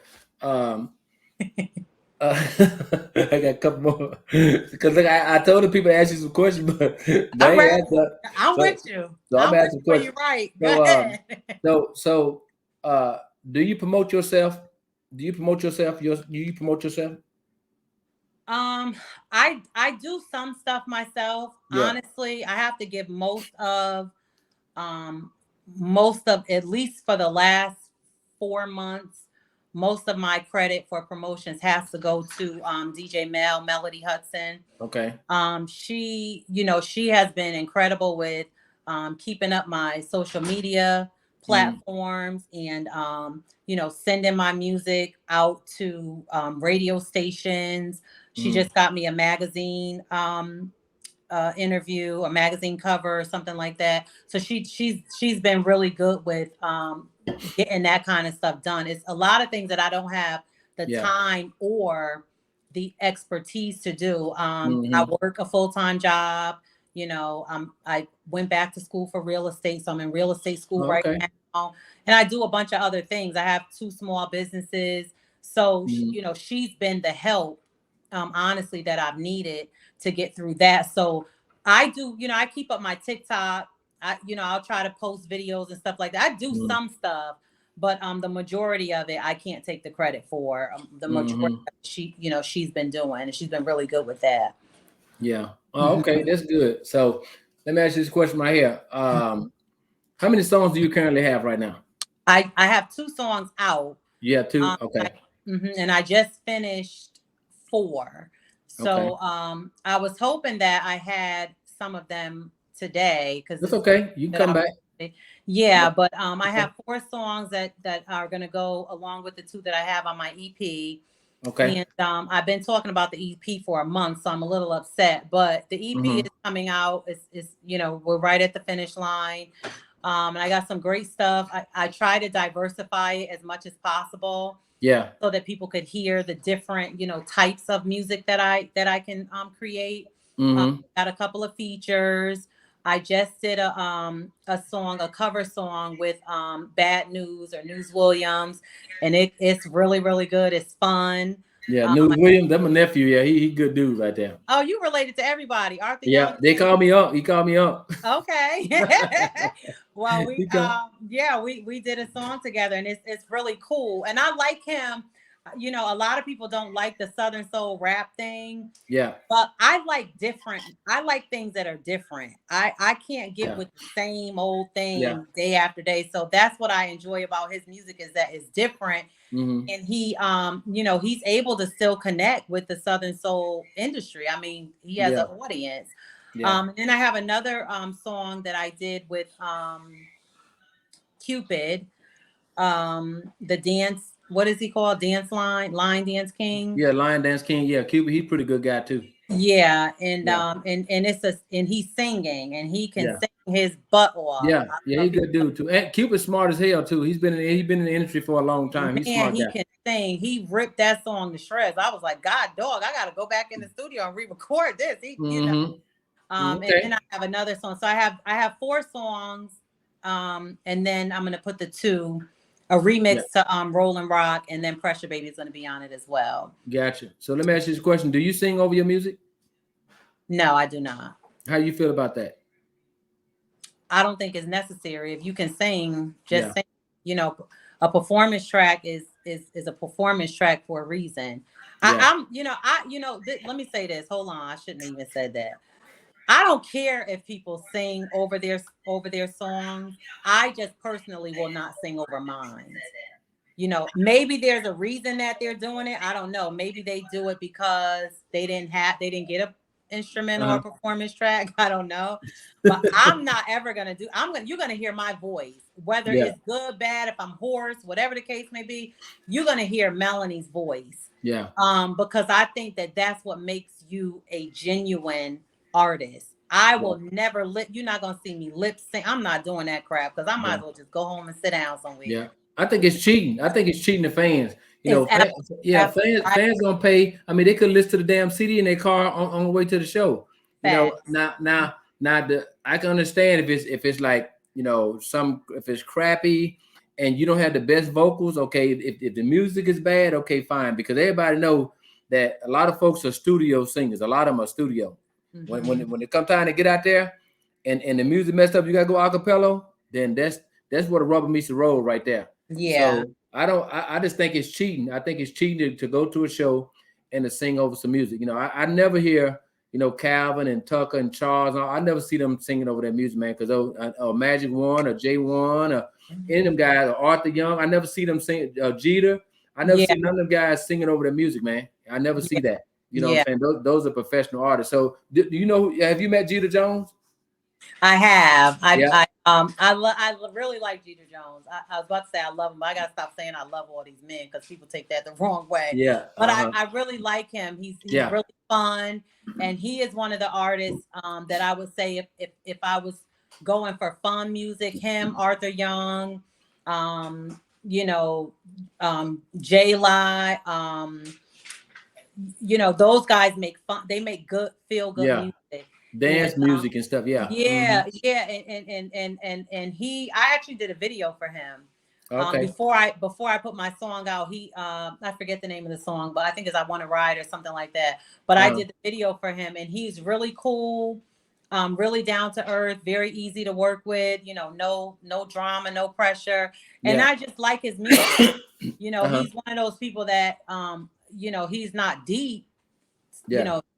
You know, there's not a lot of deep music that I've heard, but he makes really good, fun music, and you know, I appreciate that kind of music as well. Yeah. So look, so you know, I gotta hit you with this question. So if you had a choice to make a song with any male artist, any female artist, I'm gonna give you 3. No, I'm gonna give you 5. I'm gonna give you 5. 5 males and 5 females. Oh Jesus. Or you want 3? No, I'll do 5. Okay, give me 5 males that you want to do a music with and 5 females. Okay, 5 males. I would say obviously Calvin Richardson, he's my fave. Tucker. Tonio Armani. I don't know how many people know him, but I love his voice, and I would definitely do music with him. That's 3, right? Jeter Jones. Quick commercial for those who don't know Tony Armani. Listen to this. Thank you, Jesus. Bring it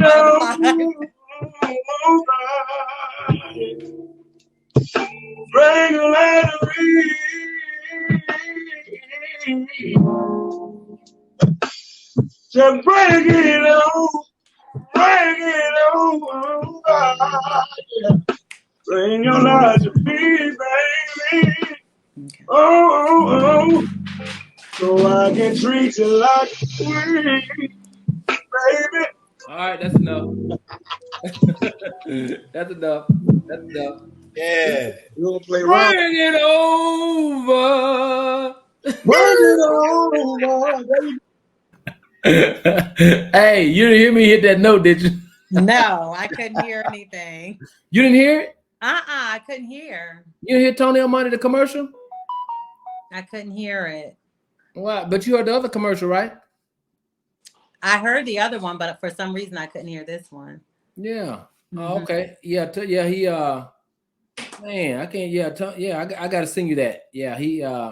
My favorite song is "Loving You Was a Mistake." I listen to that song. 20 times a week. I love that song. Yeah. Hey, you know he's been in the military, right? Oh no, I didn't know. Yeah, I don't know. Soldier. I don't know. Yeah, he's a soldier. Yeah. I got his contact information. So you said Tucker, Calvin Richardson. Who's Tony Armani? No, I said Calvin Richardson and Tucker. Okay. Ain't no particular order. Just you know. Okay. Okay. So Calvin Richardson, Tucker, Jeter Jones, Tonio Armani. Okay, one more. And this is who I've not already worked with, right? Yeah. And only one more. Darn it. I would say, oh Lord Jesus, who's my 5th? It would be a toss-up between LJ Eccles and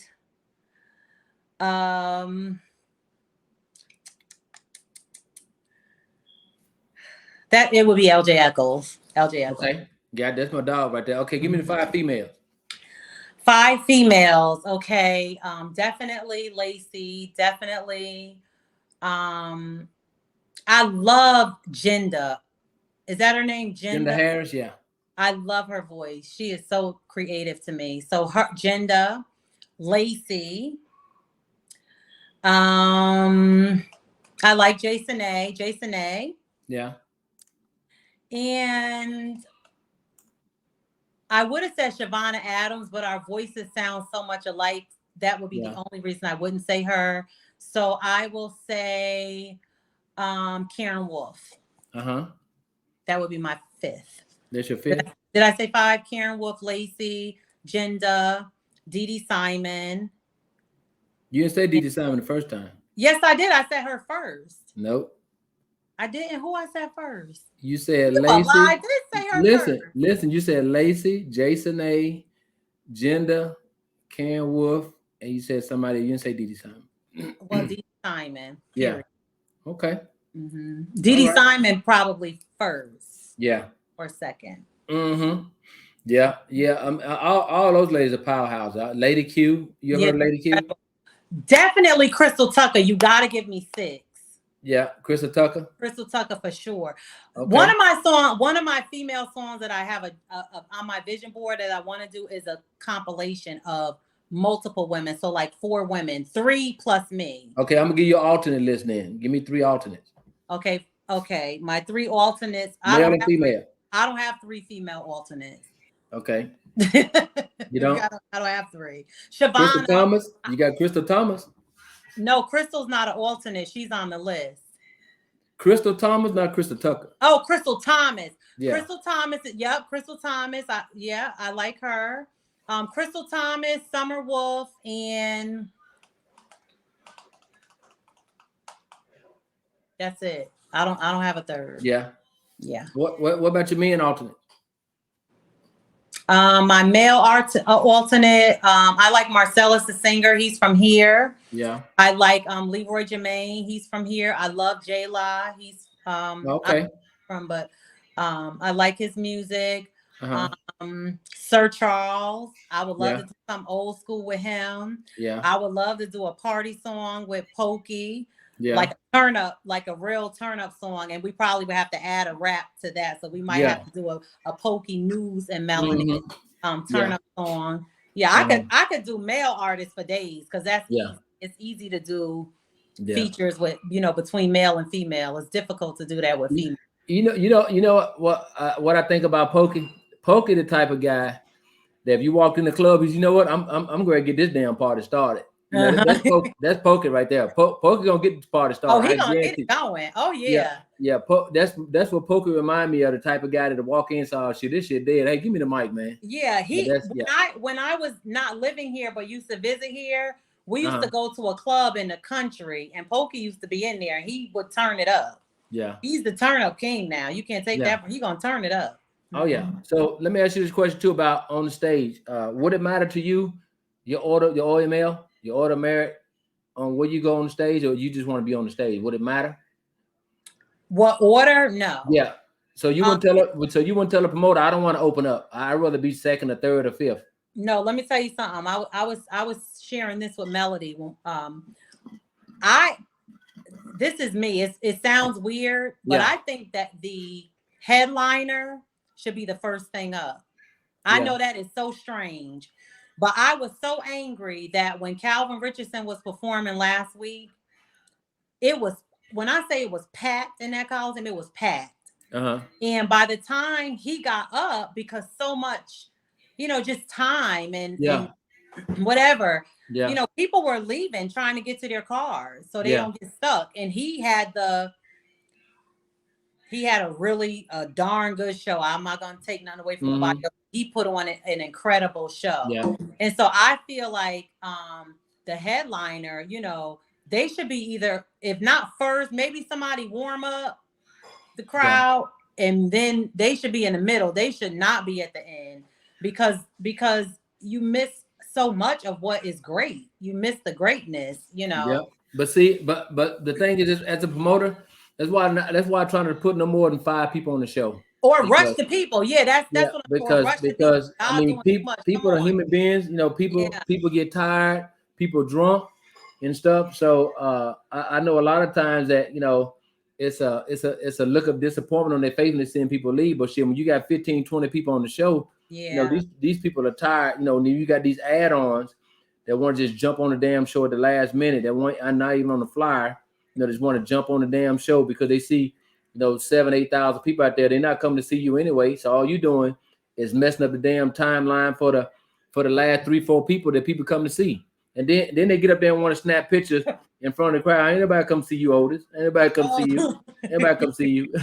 I just keep wanting everybody come see you. Get on up there and do your little 5 minutes and get off the stage and get out the way. Get out the way. No people don't come see you. Yeah. You know, but I just that's the way I see it too. So as a new artist, I'm not going to say female, as a new artist in Southern Soul. You've been in Southern Soul maybe what 7, 8 months, right? Mm-hmm. So if somebody come behind you right now and say, you know what, I saw your interview, I like your music, I want to come over to Southern Soul, you know, what advice could you give a new artist? The advice I would give a new artist is to probably stay independent. Yeah. Stay true to your brand, your craft, and what you bring to the table. Make sure that it's authentic. There's nothing like hearing 2 or 3 King Georges, hearing 5, you know, LJ Echoes, hearing 10 Tuckers. You know, be original, be yourself, and just trust that the universe is gonna bring to you whatever it is that you're supposed to have. That God is ordering your steps, you know, and that you're gonna be what you're called to be, whatever that is. Don't compromise, you know, and know your worth. You know, understand that this is a dog eat dog world. Yeah. And, you know, don't let people take advantage of you, but still, you know, still get your music out, be creative, find creative ways to make people hear your music. You might not book shows right away, but that's okay. Do other things to get your music out. There's tons. I mean, so we're in the age of social media. There's thousands of ways to put your music out, you know. You just got to be creative with it. Yeah. So how can promoters get a hold of you? How can they book you? You can book me by calling me. Very simple, 203-535-7400. I'm available. You know, I'm accepting bookings, and you don't have to go through, you know, 10 people to get to me. You call, I'm gonna pick up the phone. We're gonna work it out, and I'm gonna be there. That's what I'm talking about. That's what I'm talking about. Yeah, that's what I'm talking. See, like I said, people don't, like you say, you understand business. I mean, you have to. Nobody I know came in Southern Soul smoking. Now, King George, I mean, his music been out about 2 years, they say. Yeah. He came in like a whirlwind pyramid, but you know, I mean, I'm pretty sure everybody else, Charles, all them came in doing the same thing too. You know, so timing is everything. You know, time is everything. You have to be like you come in, you bring a different sound. You know, Dee Dee Simon got a different sound. Lacey got a different sound. Karen Wolf definitely got a different sound. Karen, I'm telling you, look, when I first met, you know, Karen Wolf from Arkansas, that's my homegirl. Okay. Man, when I met Karen Wolf, I was like, man, it was Karen Wolf, Dee Dee Simon. I think it was I had Summer Wolf. I had like a jamboree where I did like a day and night thing, right? Oh wow. So I brought some people to the show who have never been to a Southern Soul show, never been to a Southern Soul, never even heard of no Southern Soul artist. And so after the show, they said, man, the females were kicking the guys' ass up there. I'm telling you, they were, man, when Karen Wolf and Dee Dee and them got up there on that stage, man, they tore that stage up. They tore that stage up. And I got a lot of respect, you know, because I booked Karen about 3, 4, maybe about 4 times. Yeah, she's good. And Karen hadn't changed since 2017. She hadn't changed. She's the same. She's a professional. You know, she worked. You know, she's with Denise LaSalle. So you can hear the resemblance. You can hear. Oh man, you definitely know that she was with Denise LaSalle. But she is so down to earth. Angie's cousin almost got beat up. Kept staring at her the whole night. The boy, you know, there's her husband sitting right there. You know, because man, he went on there and bought a couple of t-shirts, standing there. Boy, that's the one my husband sitting right there. I mean, he was just so amazed by the show she put on. He was just so amazed by. I mean, because she went out and tore the stage up. You know. Wow. So, but we got a. She's a vocal. She's a Oh yeah, killer. oh yeah, of course. Yeah. See, we got we have a Veterans Day music festival November the 11th down Okay. here.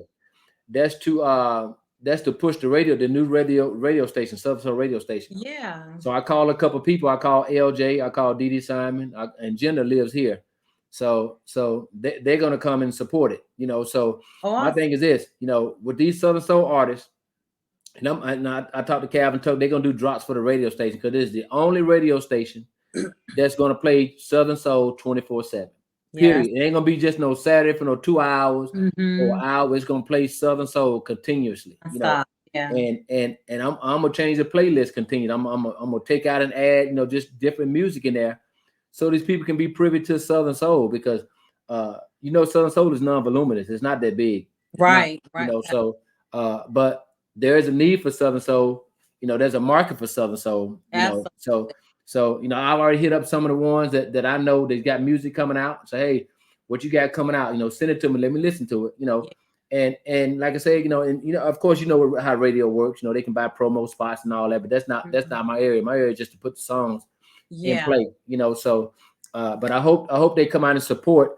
This radio station. It's a veteran ran radio station. It's going to talk about vet issues. Going to teach vets how to. He's going to talk to homeless vets that's having critical issues going on with the VA and stuff like that. You're gonna have people on there that's gonna come in and talk to them through that. You'll have like a crisis line. So if you're a vet, you need to talk to somebody, have somebody, stuff like that. But that's really dope. But the premise going to be is to play Southern Soul, soothing Southern Soul music. Wow. That's what it's going to be. That's November the 11th. November 11th. Yeah, November 11th. Right? Killeen, where you are? Yeah, so I'll be right here in Killeen, Texas. We're gonna have a little festival. Okay, send me that because I may come. My dad. Yeah, that, so Y'all come out and support. You can jump out there and do a song or two. I mean, if I don't, just to support, I would. Yeah. But I always bring you music with you just in case now. Yeah. Oh yeah, for sure. I'm bring everything now. Oh yeah. So I mean, it's just something that and we're talking about Central Texas. Yeah. In the cities, in the big, but see in the cities like Houston's not really big on Southern Soul. Mm-hmm. Atlanta's not really big on Southern Soul. I mean, Atlanta's R&B and hip hop. Yeah. Right. Dallas. Dallas is a market for Dallas, but most of the people in the rural areas, those are the ones that come out to Southern Soul because they listen to it daily. They listen to Southern Soul all the time. So in Central Texas, that's the middle of Texas. So it's 2 hours south of Dallas, 2 hours from Houston, hour from Austin, right in the smack middle of Texas, Central Texas. So we're going to kick that off, and I'm excited. I'm excited about it. I knew it was a method to my madness. I knew, I believe in divine intervention, because the thing is, people watch my podcast. They watch my podcast, and people respect it. People who got good sense, they respect and they see the premise of this podcast. Because the thing is this right here, if you become famous tomorrow and you take off, and Oprah call you, you gotta know how to talk to Oprah. Absolutely. You gotta know how to talk to Oprah. Oprah gonna ask you all kinds of questions. All kinds of Oprah questions. gonna research you just like I do. I research people, and she gonna ask you all kinds of questions. You can't get on Oprah's show and say I don't want to talk about that. You're not coming on her show. You're not coming on that. So I think that's partly part of the problem too in Southern Soul is these people want to do stuff and they want to sweep it on the road. They don't want you to talk about it. And I don't understand that because just don't do nothing. Then don't do nothing. Don't do nothing. Yeah, you can't do all kind of craziness. Yeah, and then think people ain't gonna talk about it. Baby, especially if I see it. We human. Yeah, I'm gonna talk about it. If I see it, I'm gonna talk about it. Yeah, and the other thing is people as a fan. Yeah, I want to know the real person. I want to get as close to knowing what is authentic as possible. I don't want to know your alter ego or your fake, I want to know you. And so that's how I'm going to connect with you. Women connect with me because I share my truth. I share my heartbreak. I share my pains. Yeah. I share my, my troubles, things that I've gone through, my whatever, my failures. You have to relatable. Be honest. Yeah, it's relatable. That's what people relate to. I'm not going to relate to Superman because you're not a superhero. That's a character. Yeah. I don't know why people don't want to be just be your genuine self. Just be your real self, so we can Yeah. appreciate, your creativity. Yeah, it's just funny to me that I see people defending other people. I'm like, why you got people defending you when you can't defend yourself? Yeah, But if you're a professional, you don't need nobody to defend you. So exactly. if people know your character and they say, well, Melanie is no, you're lying. I don't believe that. Because Yeah. that's not her character. So you Mhm. don't have to have people defend your character, and your professionalism is going to defend itself. It's going Absolutely. to speak for itself, So, Mhm. but look, I ain't gonna hold you. I smell some chicken wings in there. My wife can cook me some chicken wings Uh-oh. in there. Come on, chicken. But if you can come down, I mean that'll be cool if you can I come would down. love to do that. I'm gonna come. Yeah, if Yeah, you come on that day, my heart is for veterans. I spent yeah, what 4 months at the Veterans Hospital with my dad. yeah, Before he passed. So I'm mhm, very, very, very connected yeah, to the veteran community, and yeah, I would love to do that. I would love to just support. yeah. Or Yeah, any artist that's on here. If you guys want to come out, any yeah. of you guys are welcome to come out. Just come out. I mean, it is a Southern Soul radio station that's gonna play Southern Soul That's 24/7. awesome. Yeah. I hope my song 24/7. is in rotation. Yeah, 24/7. The music Southern Soul will be in rotation. Plug. Huh? I said shameless plug. I hope my music is in rotation. Yeah, I'm just saying. Look, the good music is gonna be played, Period. and I'm gonna rely on the fans. Hey, Come y'all on, tell good me music.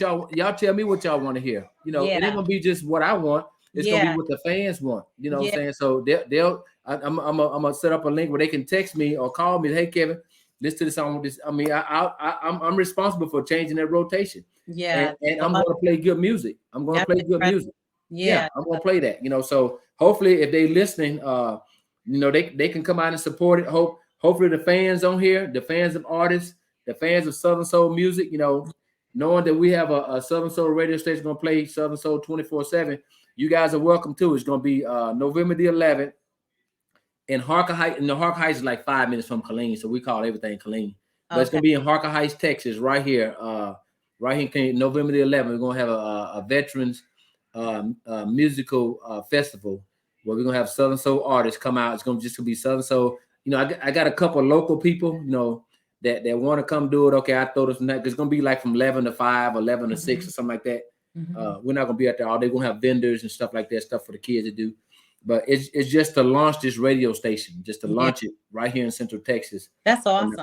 And I'm gonna do my part because I'm heavily relied on, for the Southern Soul department because I'm a promoter, so Yeah. I'm heavily relied on that. And I know the music and I know about 90% of the artists, so and then I done already hit a couple of artists up already, and say, hey, I know you got new music coming out, send it to me. But just because they cool with me, if I don't like it, I'm gonna send it over to Angie. Toodaloo. Hey, look, I'm gonna send it over to Angie and her committee. But see, Oh Lord. but look, any song Tucker saying she gonna like. I'm telling you that right now. I Okay. don't give a damn what he's saying. Period. Her ass a Look, groupie. is there a flyer for the November event? It's coming. It's coming. Good. It's Make coming. sure It's I coming wanna as we share speak. it. Yeah. Okay, Yeah. good. Yeah. It's coming as we speak. I'm gonna post it. But who is this? This was the best interview ever. Mel was ready for every question. There you go. Yeah. Who is that? Who said that? Thomas J. Kelly Jr. All right, Thomas J. Kelly Jr. I guess that's a fan. This ain't the best interview ever, though. You must ain't watch off the record. It's the best, honey. He said it. It's the best. You Thanks, think you're the Earlene. best. Thanks, Listen, Earlene. can I plug my event on Yeah, October go ahead. 28th? Of course. So Yeah. October the 28th, myself, Mr. Live Crooner, Turn That Thing Loose, and Bad News Williams are going to be at the Steel Fist Riders Motorcycle Club in Baton Rouge, Louisiana. It's a costume party, so we will be in costume, and all 3 artists will be performing. So if you're in the Baton Rouge, Louisiana area, come out and support us. That's myself, Mr. Live, and Bad News. October 28th at the Steel Fist Riders Motorcycle Club. So y'all doing a Halloween party, huh? We're doing a Halloween party. Okay. That's a good deal. Yeah, that's a good deal. fun. But look, any other plug? Anything else you want them to? What you got coming out new that you want your fans to be waiting for? I would love it if you guys will follow me on all my social media platforms. I'm on TikTok, Snapchat, Facebook, and Instagram, and YouTube, all under Melanie from My Soul.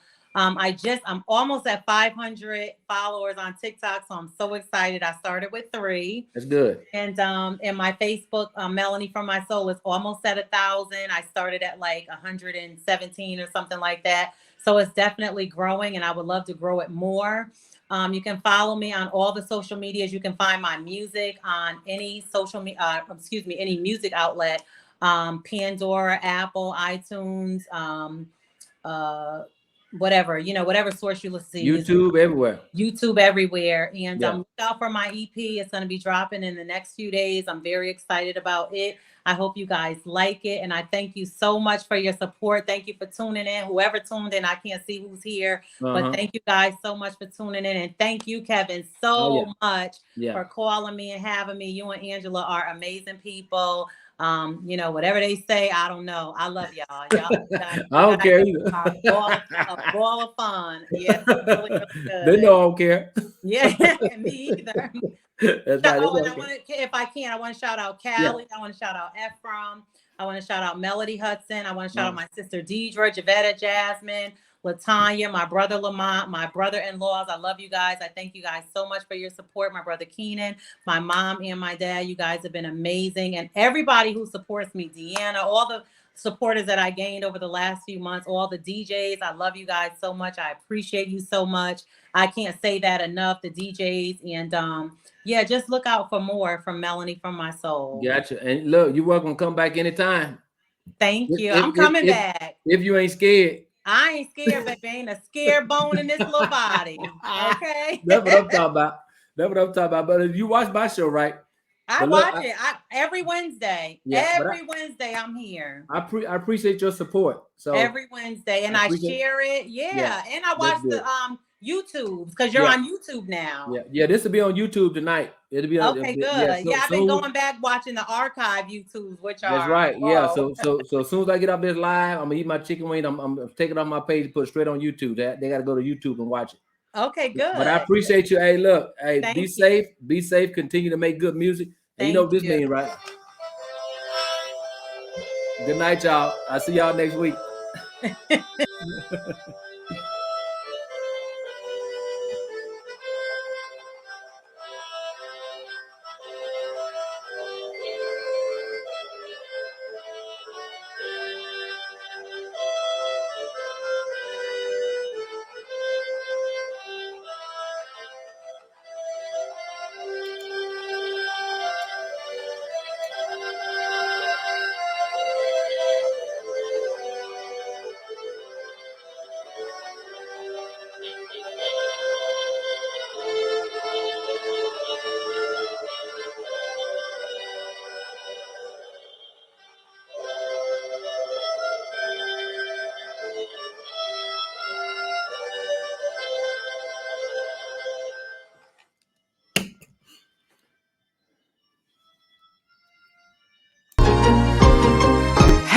It's off the record.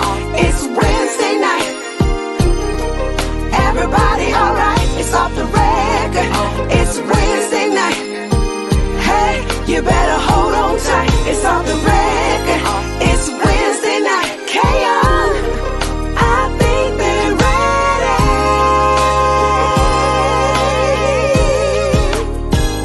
ready. You tuned into what you tuned into.